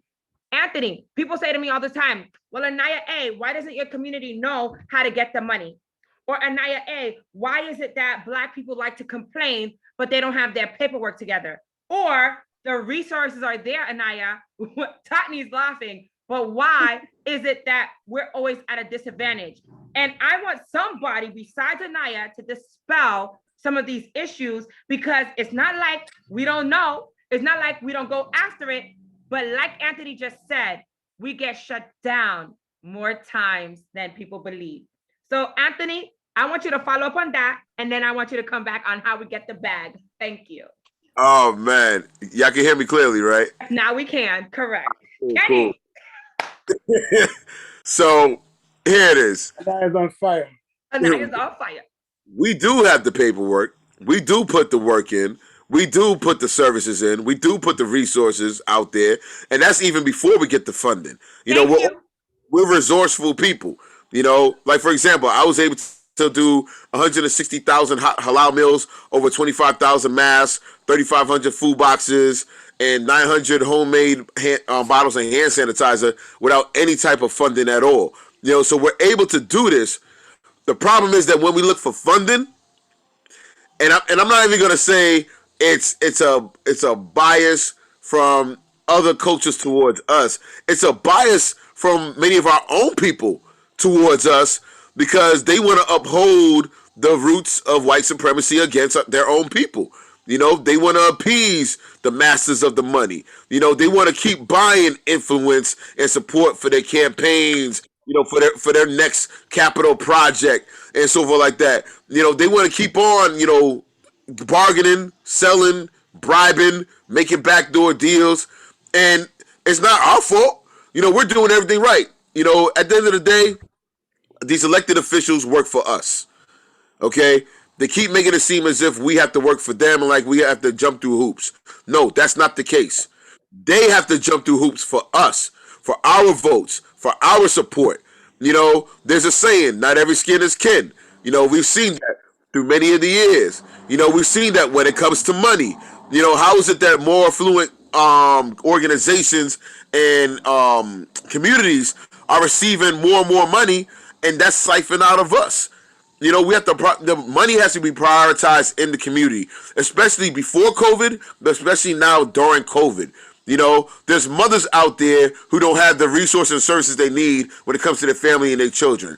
You know, there's elders out there who can't even get housing right now, can't even sign up for different programs because the money's being taken out of it. For example, for Flatbush and East Flatbush, for the 45th District, $1.4 million taken out the community. $200,000 stayed in the community. What are we gonna do with $200,000?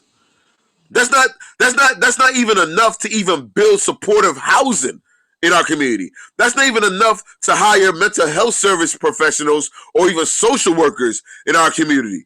You know, that's literally giving us a dime of the dollar, and we can no longer accept that. You know, so we have to hold their feet to the fire. We have to stop looking at the fact that they come around and smile with us every 4 years, every 2 years. You know, they come to our church and speak to us. You know, they hand us a palm card, looking pretty and handsome. You know, you know, you know, we have to show that we will hold them accountable no matter how they feel. If you don't want to be held accountable, don't go into public office. You know, you don't want to be exposed for your corruption, don't do it. Just do your job. Now to get to that bag. But then again, get to the bag, Anthony. Get to the bag, baby. Get to the bag. You're killing them tonight. Yes. Here's what you do. If you are just in one city council district, make your services borough-wide. Yes. Hit up every single city council member out there, plus the borough presidents. If your council member won't do their job, go on to the next one. Like, for example, Life of Hope couldn't get from our council member, but they went to Antonio Reynoso and got some money in order to provide services for the community. You know, and it's a shame because Antonio Reynoso's on the far side of Brooklyn, but yet was able to provide for the 45th. Wow. You know, and the same thing with the 40th. You know, many organizations had to go out to other council districts.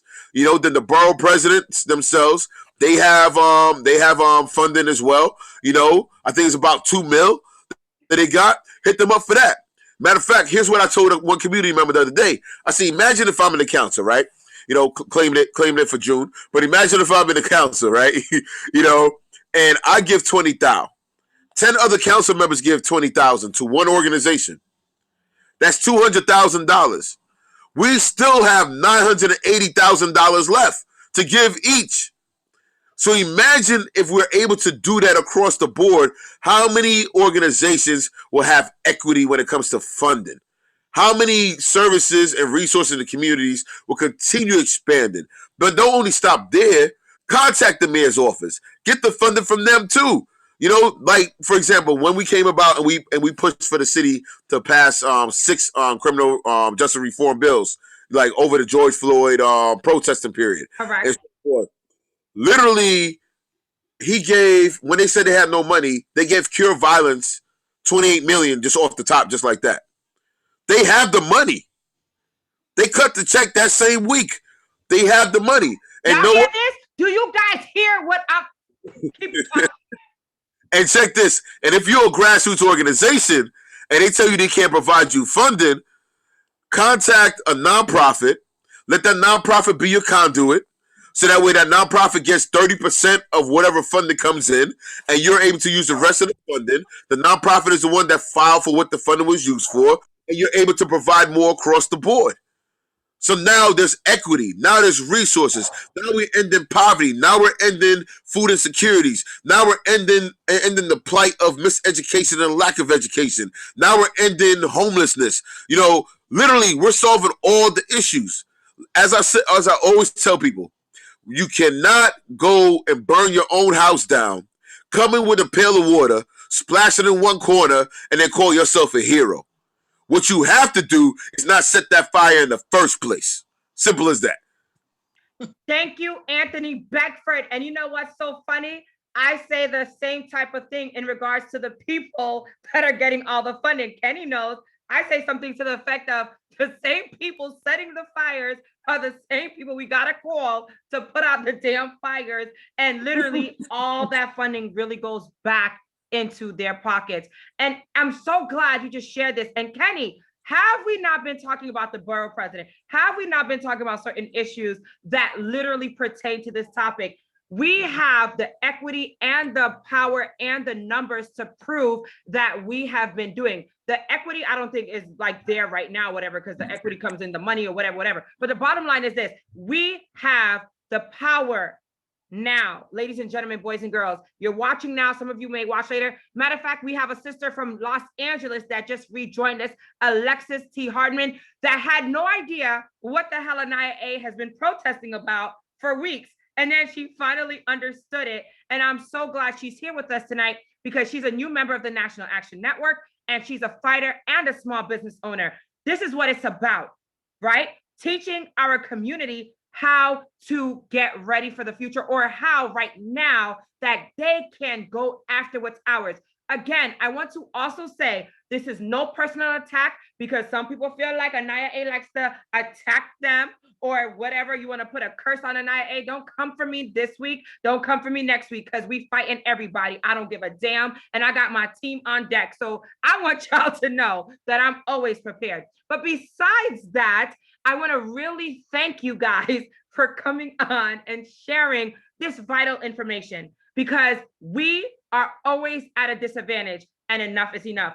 Anybody else want to add anything? We have business owners here. Kenny is saying that he's pointing. Go ahead, Kenny. I see your exclamation part. Well, I'm still in the process of making calls for tomorrow. Okay. So I won't be able to stay too long. I want to thank everyone out here. And salute. Yes. Tottenham Johnson. Tottenham, yep. Don't worry, you would have that portrait. And I see you guys later. Thank you. Kenny, real quick. Tottenham is one of the first people that helped me with the Haiti Give Back project. She drove me around to pick up. I never forget anything. Tottenham drove me around New York to pick up our items to put in our storage unit for Haiti. Wow, thank you. Thank you. Appreciate it. I wanted to say that she loves our people and she loves to give back. And that's why we're all here together. Anybody else have anything to say to Kenny before he gets off, besides getting a portrait? If you do want a portrait from Kenny, just come through AniYa. I'll make sure you get it. You got it right.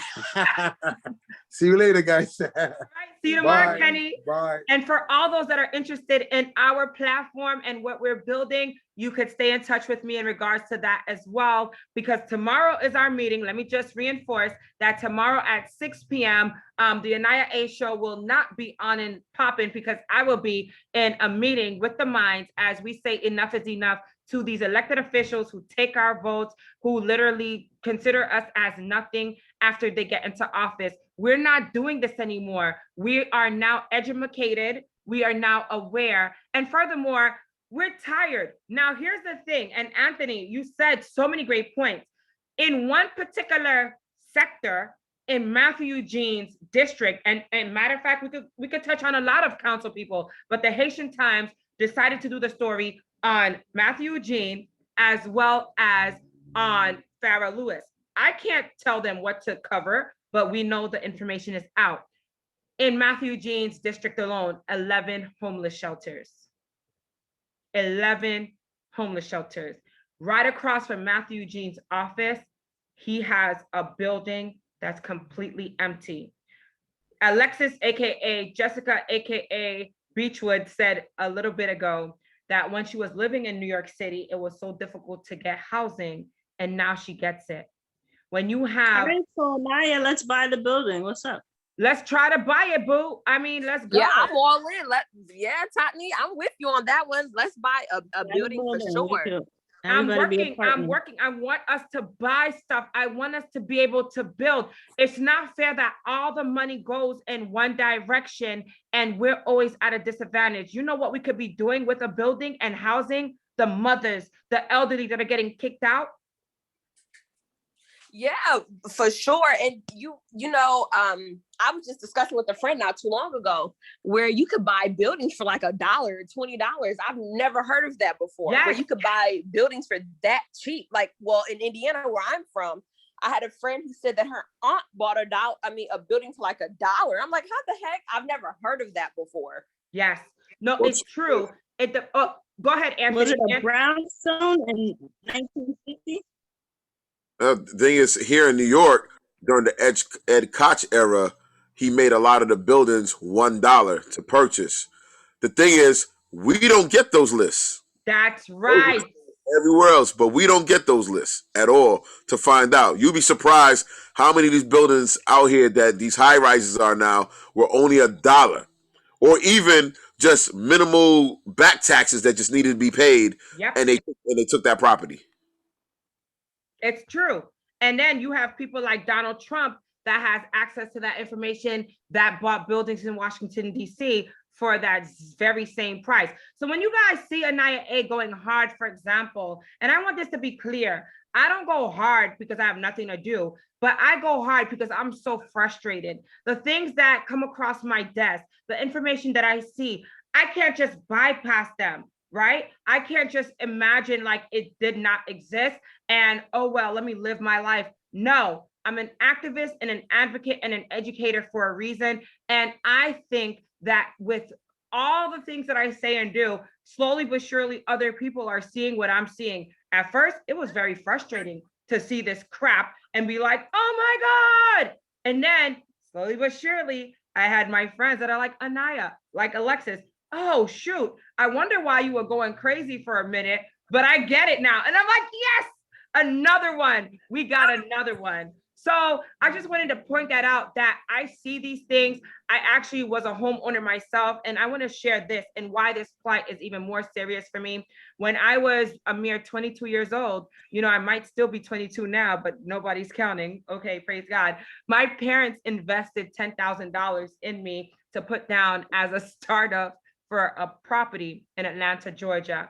And because of my due diligence and being the fighter that I am, I was not going to let the government take away that property, even though they tried. It was worth $107,000 when I bought it. And because of the way I am, I started analyzing when the government officials, you know how they gentrify our communities, what they start doing is they start nitpicking at us and our communities. And what they do is they make it very hard for us to live in our communities because they have a plan to take over. And I'll give you guys this quick little story. And in a very short time, the same inspectors and people would keep bothering me. And I kept fighting because they didn't know I was from Brooklyn and I was ready. I'm living in the ATL, but Shawty, you don't know me. You ain't never, listen, okay? Fast forward, I went to court 4 times. This is the God honest truth. On the 4th time, I told the mayor and all the city hall officials that I would burn down the entire city hall in all of Atlanta if they thought they were going to take away my property that my parents invested in.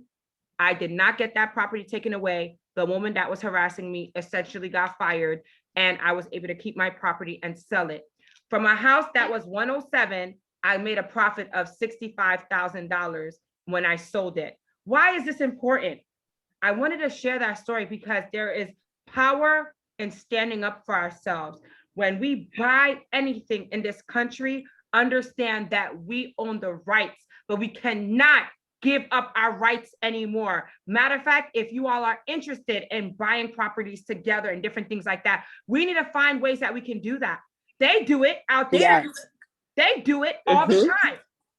And if I didn't stand up for my rights as a 24-year-old, because then within 2 years or so, that property increased to 60,000 plus. I sold the house for $167,000. And after everything was taken off, you know, I made a nice profit. Now, I want you guys to understand something, that this is serious for me, because when I see these figures of these other communities that are able to kick us out every day because they have all the control, that's a problem. And for our Black elected officials that keep turning over the power, why? Why are you doing this to us? What did we do to you? Put it like this. Like I tell people, look at who. Stop laughing, Tottenham. It's serious, Tottenham. I'm about to cry. I'm sorry, Anthony. What did we do to you? No, I'm serious. I'm like, well, what? Go ahead, Anthony. She playing with my life. I love her. No, but like we have to look at who these people really are at the end of the day. You know, if you look at some of their MOs, yes, and their resume, you notice they've been cutting these deals beforehand, whether they work for an elected or they work for another organization. They've been cutting these deals. So all it is just that they were put in power by these people to continue doing that. Correct. You know, we have to look at the facts. We have to look at their history. You know, because at the end of the day, you know, if it walks like a duck, quacks like a duck, it's a duck. You know, if it does corruption, if it continues doing corruption, it's a corrupt elected official. You know, and when they do it blatantly, that is them saying, I don't care what you have to say, you're not gonna stop me. They feel the people are powerless. You know, but like when y'all did the press conference the other day, how many of them were literally scattering? They probably looked like they probably looked like the banks when they were getting investigated. You know, trying to shred documentation, trying to make deals and stuff. You know, but then look at how now they're trying to put out all these distractions to try to look good for optics. No, we have to keep on holding their feet to the fire. You know, we have to keep on Like I said at the press conference, we show up at their offices, we show up at their homes. If they go grocery shopping, shoot, I'll show up there too. Let them understand. Shoot, why not? I need milk. I need eggs. Shoot, Jerry, right? I need some bread.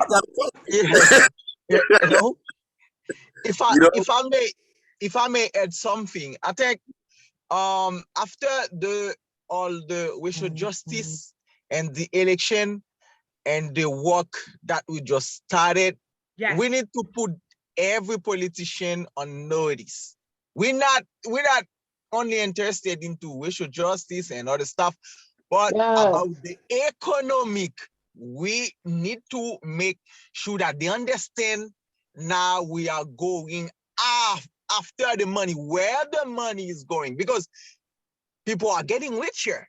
Just like for the COVID-19, all those billionaires, they're getting even richer. We need to go after the money, and they need to know that. We are not playing. We need to know where the money goes, who got the money, why we do not get the money, why we do not get those help. With this big stimulus package, we should not be sleeping, or we need to put them on notice. That's right now. We are going after the money. We need some money into our communities.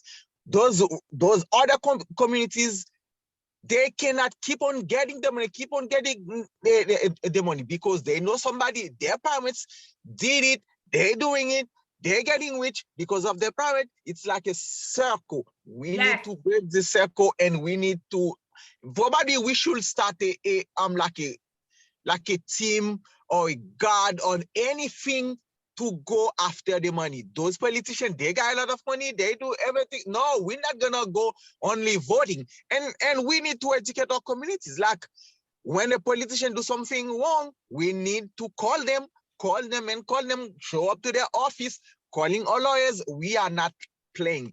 And this is why I'm very happy that you are doing this press conference. Keep on working that, but also we need to spread the word out, just like other movement on racial justice. Probably we're gonna do something like about economic justice. Like money justice. I don't know, but this is very powerful, guys. This is very, very powerful. Thank you, Jerry. And that's why I started the Economic Crisis Initiative. And you know what? We are going to start a list of having people that want to join us. Listen, we've been doing this for a couple of months, and I wanted to test the waters to see if people were really interested in this topic. And the more I keep pushing, the more I see that people really are concerned. They just didn't know how to get informed. But that's why we have people like Anthony Beckford online. We have a new member who just joined us, Sakia Fletcher. Sakia, would you like to say anything or introduce yourself, sister? Hello, good evening, everyone. My name is Sakia Fletcher. Thank you for having me, AniYa. Yes. I'm learning so much, and I'm all for it. I'm with you guys, and just in a little bit that I heard when I came in late, just about you investing in your house and how everything worked out for you. I'm looking to buy property now, and it's really hard as a Black woman. Yeah. They look at you funny. This guy, literally, I called him on the phone, and he came, and he was like, kind of like demeaning to me, and he's like, oh, well, I think I'm not the one for you. I'm like, well, I think you're not either. But, it's just like, they have no respect. But the reason why they don't have any respect for you is because our own politicians and our own electeds that are supposed to work for us, that we elect, that look like us, don't have respect for us, don't have respect for their own community, and it's the saying that, just because not skin folk is kin folks, just because we look the same, we from the same area, but we're not doing the same thing. And like my brother said, where is the money? An article just came out, and Haitian Times did an investigation on Farrah Lewis in the 45th district, that she's taking the money that's for her constituents that voted her in and taking it outside of the district. That says a lot. That says a lot. And then you look at around the Black and brown communities in that area, they're suffering, but you go down the block to Midwood in another community, They're living good, and she's over there smiling in their face, and then you just come with some weak old stink old food boxes over here. No, we need the money. You know, so yes, we sister, gotta not them expose old these. stink boxes. You better tell it. Child, we don't need another roll or another sandwich. We need the bag, the coin. Thank you. Thank you, Sakia. But thank you, AniYa. Listen, Sakia, let me ask you this too. Look, Anthony is having church. Look, praise the Lord. Let me give you some of this air right here, because this is serious tonight, y'all. This is serious. Yes. Sakia, let me ask you something. As a Black woman, how do you feel when, you know, you try to go in and buy a property or what have you, and you are disrespected and they don't take you seriously? Whew. I mean, it's not only demeaning, but it really makes you reach down and to say who you are, because you have to say, you know what, I have to either come back and either come with somebody else that maybe look a certain way that they might treat differently, or you got to stand your ground like you did and say, look, and then they interpret when you stand your ground as being this angry Black woman. No, it's not being this angry Black woman. It's me being assertive, because you're looking at me, you're talking to me with being demeaning. So unless I come to you and unless I talk to you in a certain way, that's the only way you're going to know that I'm not playing. So yes, it makes me feel a certain way. It makes me feel like, you know what, but it does make me feel like I have to step up at the end of the day, because you know that's going to determine you're going to get it or you're not going to get it, and I'm going to get it. We got to get it. We got to get what we need. Our community needs it. Our children needs it. So we got to do what we got to do at the end of the day. Our future depends on it. I thank you, Sakia. And this is why we here at the Economic Crisis Initiative, we discuss these real life crises that we're facing. And what people don't often understand is that these particular circumstances cause more depression, cause mental health issues, when we have to keep looking at ourselves and saying, what is it about this skin tone? What is it about us? These thick lips and this curly coiled nappy hair and this big booty that they only want to tap and touch, but they don't want to wife and hold up and respect. Why do we go through, Anthony, and listen, y'all play it. Why do we have to go through so much, right? And that's why too, I do this, because I could be sitting back just in a corner, y'all, and crying boo-hoo. But this thick lip, curly hair girl, okay, y'all don't see it because I got this sexy wig on tonight, praise God. But this girl here that's brown skinned, all right, who speaks a number of languages, I'm gonna come out for mine and I'm gonna fight for mine. Y'all know, because it depends on our future, like Sakia just said. If we don't stand up today, what is tomorrow gonna look like? And I wanna remind those that may watch tonight, because this is going on YouTube afterwards and everything. I hope that's okay with everybody, right? I don't want to utilize your platform or your words, you know, but if you have a problem with that, you let me know. But every session is recorded for notes purposes, but also to shed light on what's going on. And I want you guys to know that whenever you watch this, understand that this is real for us. The PTSD, post-traumatic slave disorder that we battle still today is real. But I want to remind you, if Rosa didn't sit, we would never be able to stand. If Martin didn't have a dream, we would never be able to walk in this reality. And if Malcolm didn't say by any means necessary, where in the hell would we be? We're walking, we're fighting, we are living because they stood up. If anybody has anything else to say, it's the time for you to say it. But before I close down this platform tonight, I want you guys to partner with us. I want you to stay in touch with us. We started a movement out of one article. None of us has time to go searching in the NewYork.gov, whatever the hell, where these New York people, Haitian Times people found this information. We don't have the time. We're Black people trying not to get kicked out of our damn houses because the boys with the money, they steady trying to gentrify us. They steady trying to kick us out of our properties so they can build up another damn Starbucks. So how were we supposed to know? This is serious. And I'm tired. And nobody can pass no blame on us like we some dummies. We ain't no dummies. We just trying to survive out here. and we're not taking it no more. We're not, because now that our eyes are open, we can't close our eyes on this, man. Join us, stand up with us, man. I'm telling you right now, you missed this opportunity. Don't call me next week. Don't call AniYa, hey, because I'm gonna be like, my phone is disconnected. I can't. But anyway, I'm gonna be nice.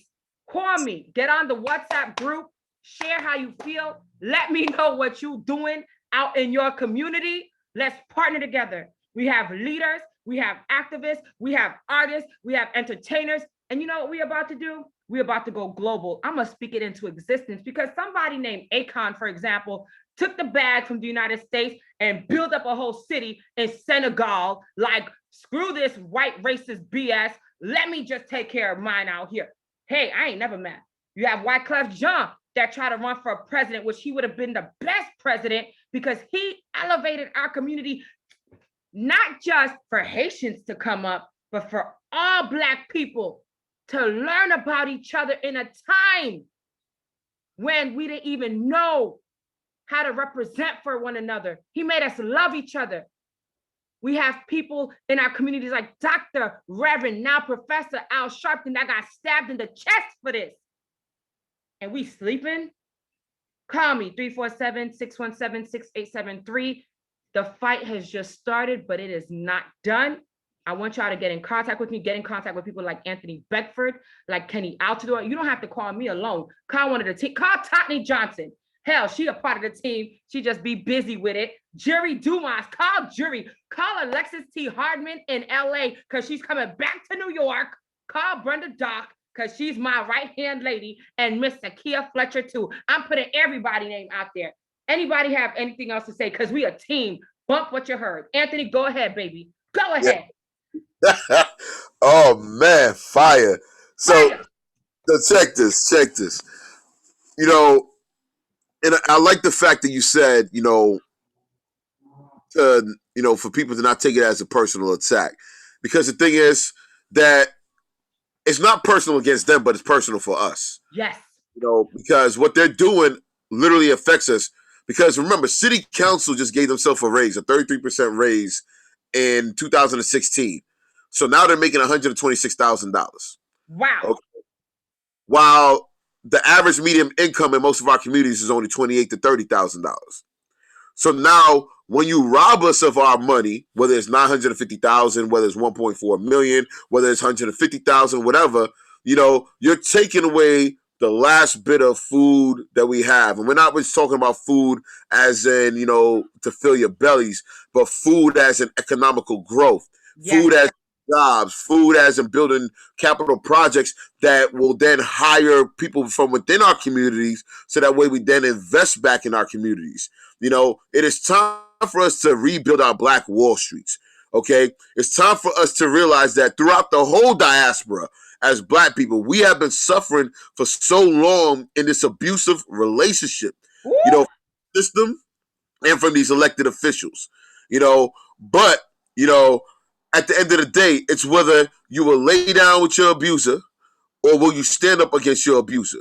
Will you decide to be complacent or will you decide to not turn to the system?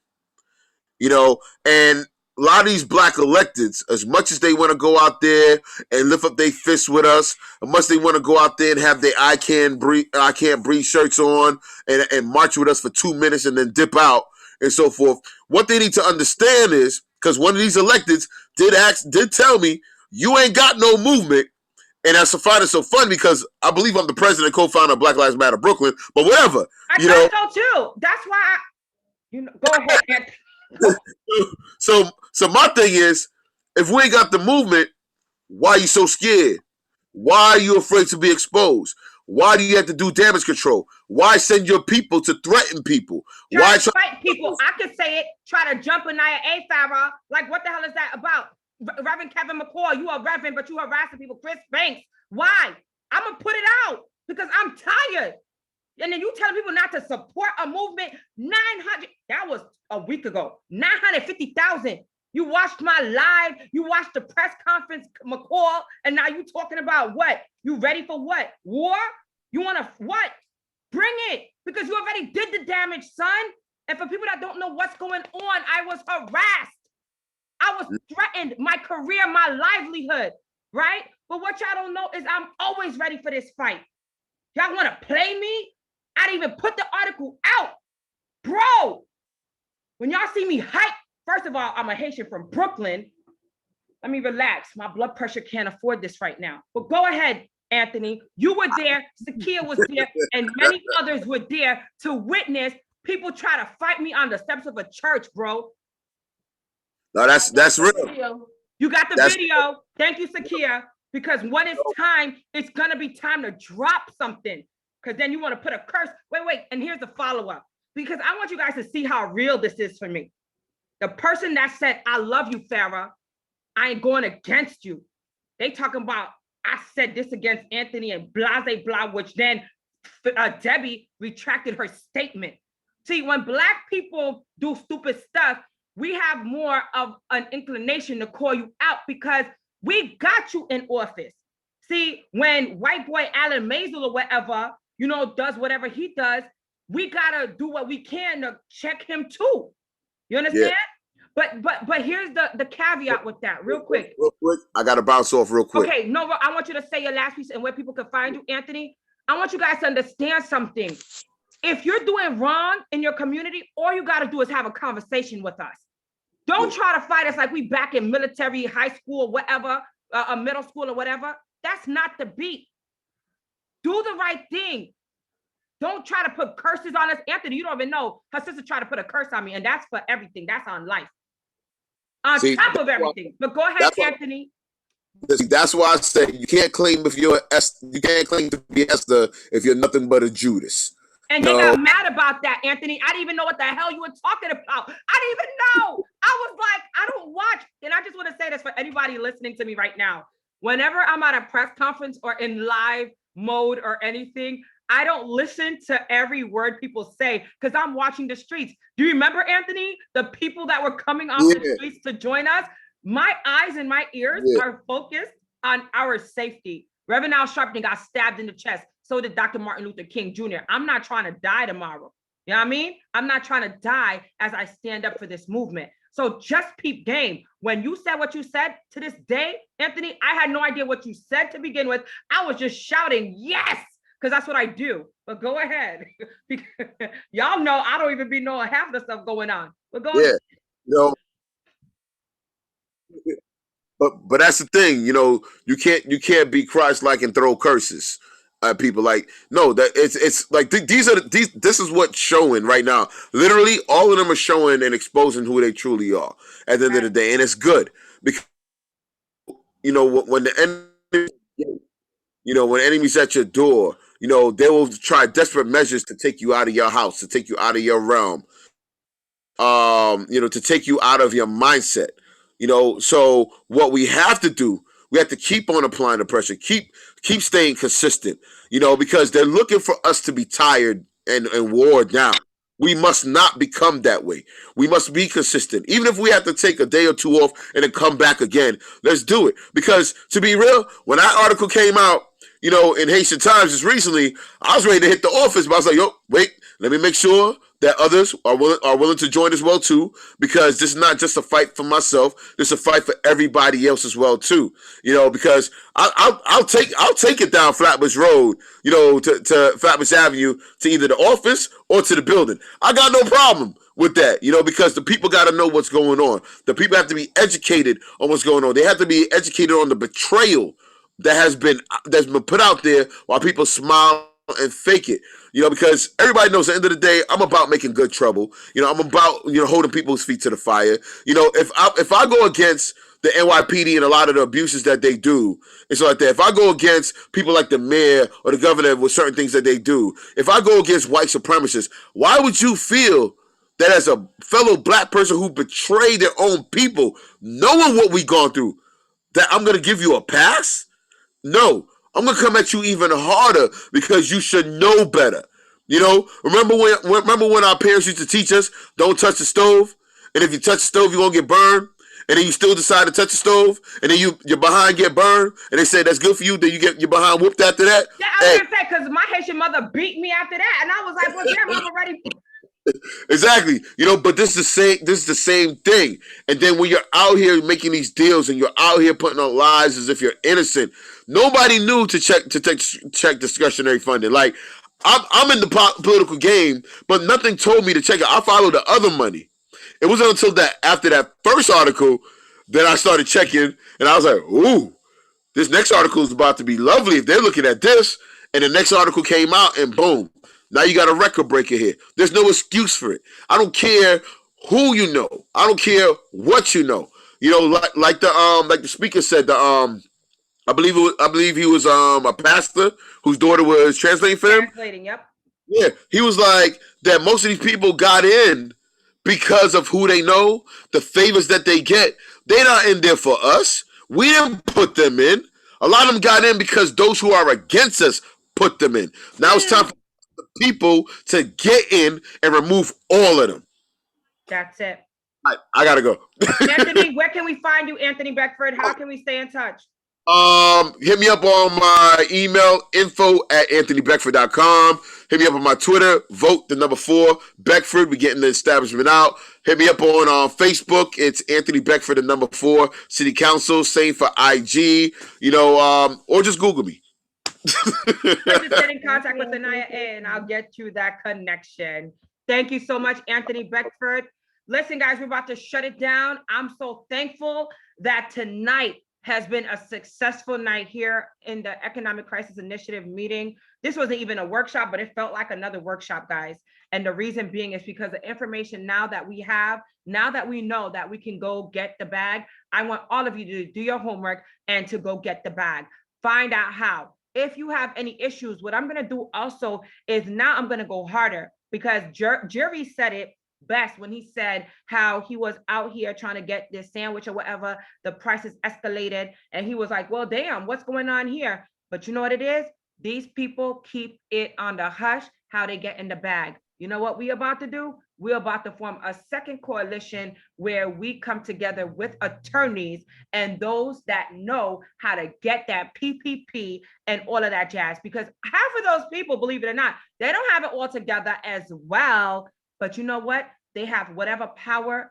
I don't know. Some of them must be doing voodoo or something, some kind of witchcraft. I swear to God, because none of that make no sense. I don't care what y'all say. I believe they doing something to collect. Who they killing? What blood they sucking? I swear, vampires. I don't know. But I'm just saying, some of this stuff don't make no sense. I try to make a light of it. I try to laugh. But in my heart, I be feeling some kind of way because I'm like, damn, I be praying. I do everything right, y'all. And then I still end up at the bottom. Like, what goat do I have to kill? And what golden altar do I have to go kiss? I swear to God. But I'm not going to do it because I'm a child of God. Anyway, guys, anybody have any closing remarks? Sakia, do you have any closing remarks, sister? I know you cooking. You about the what? I don't know what this means, this signal that she's giving, but she doing something. Praise God. What does that mean? No, I was just agreeing with you. I'm good.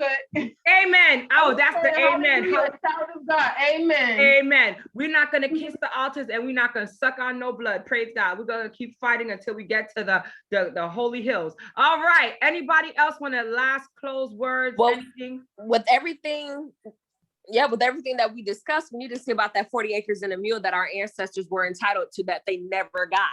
I think we're entitled to that today. Amen. So yeah, I'm all in. Like when I get back to New York from Cali, I'm all in. Let me know what needs to be done.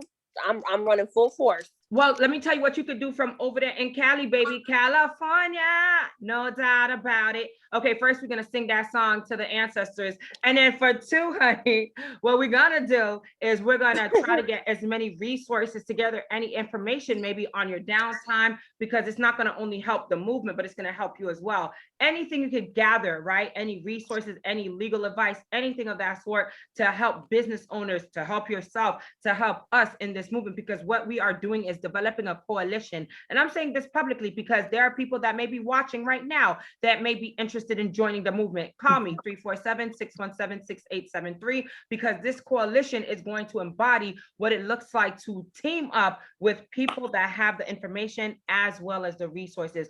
Jerry also said it moments ago in regards to what he's working on. Jerry, we have to partner together. That's it. Sakia, you out here. Alexis is coming back to New York. Totney, you on it. Miss Brenda, Doc, Mama Brenda, you're going to be on the team straight, hard, all of that jazz. Whatever information you guys can get for us, because it's not for us per se, but it's for all of us. And then it's also for the future, because what we do today determines how our community turns out tomorrow.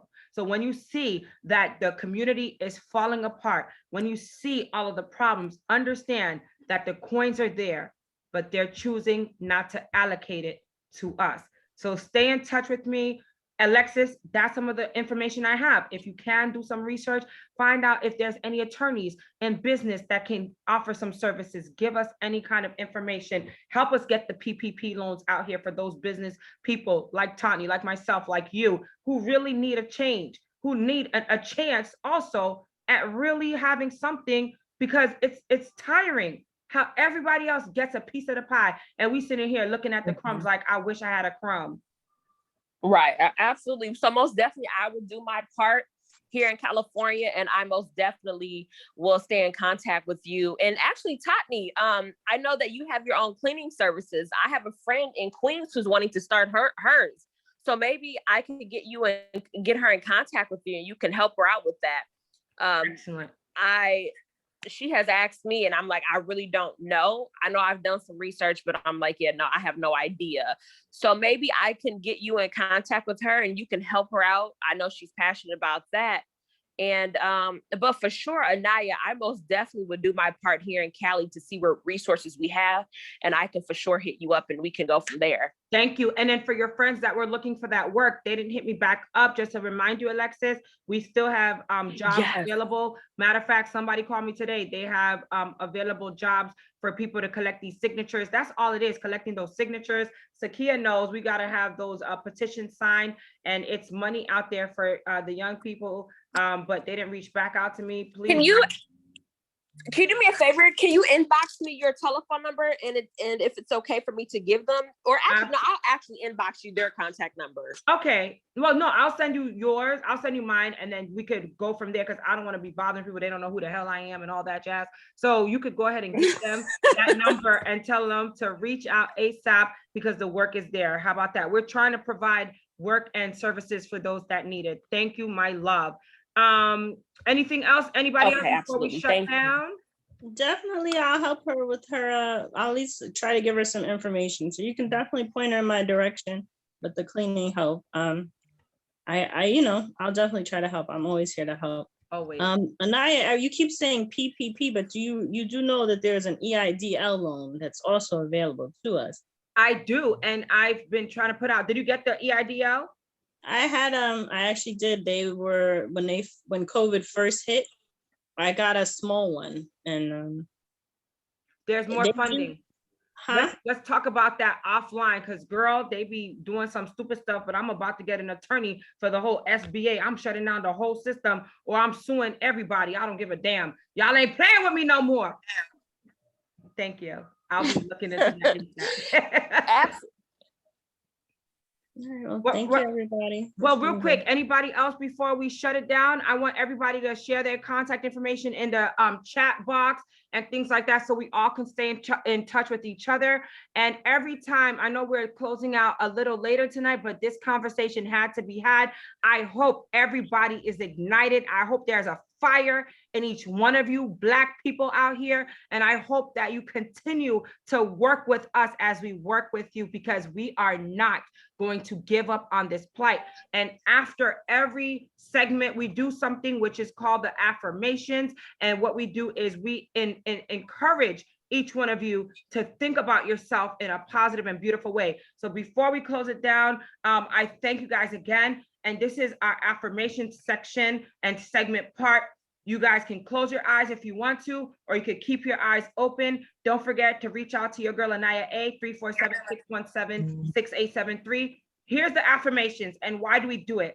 Because when we talk about business, when we talk about entrepreneurship, real estate, discretionary funds, or what have you, I want all of you to envision that you already have it. I want you to envision that you're already rich, that you're already successful, that whatever we discussed tonight, you have access. Thank you for sharing your information. Now, with all minds clear and all hearts on the same accord, this ain't church, And this ain't no witchcraft or nothing, but affirmations is what keeps me going because I envision my greatness and how I'm going to continue moving forward. And I like to share it with all of you. So you can keep your eyes open or you could close your eyes. And as we do this practice, I want you to breathe in through your nose and out through your mouth. Breathe in through your nose and slowly out through your mouth. And as you breathe in through your nose again and out through your mouth slowly, I want you to envision you being successful, you being able to overcome every obstacle, you reaching to whatever dream and vision that you have. And I want you to repeat, I am beautiful. I am beautiful. I am wonderfully made. I am wonderfully made. Wonderfully made. I am already rich. I am already rich. I am already rich. I am successful. I am successful. And I want you to continue to breathe in through your nose and slowly out through your mouth. And I want you to envision whatever it is that we talked about tonight, whether it is you walking into your new building, whether it is that you're buying a new piece of property. I want you to think about that. And I want you to say, my community is rich. My community is rich. My community family is rich. My family is rich. I am healthy and wealthy. I am healthy and wealthy. My community is I am healthy and wealthy. My community is healthy and wealthy. My community is healthy and wealthy. I lack for nothing. I lack for nothing. My family lacks for nothing. My family lacks for nothing. And with all hearts clear, we just did just a couple of affirmations. We've been on for quite some time tonight. And again, the reason why we do this and we envision something so powerful as those statements is because I want to leave you with that gift that throughout your week, no matter what goes on, no matter what hurdle you face, I want you to remember those statements and I want you to reach every single one of your goals. With that being said, I thank each and every one of you, and we'll be back tomorrow for this meeting of the minds where we say enough is enough and we hold up the legacy of our people as we fight for what is ours. Reach out to myself, 347-617-6873 to be added to that RSVP list. You don't have to be there physically, but you could do this through Zoom as well. And we will follow you up in regards to our next press conference, because now we have more political candidates to hold accountable. We clear, All right, guys? thank you. This was great. Everybody have a good night. Thank you, Good guys. night, everyone. Good night. Thank you, guys. Good job. Thank night. you. Have a great night. God bless you. Let's stay in touch. Thank you, Facebook. Thank you, Instagram.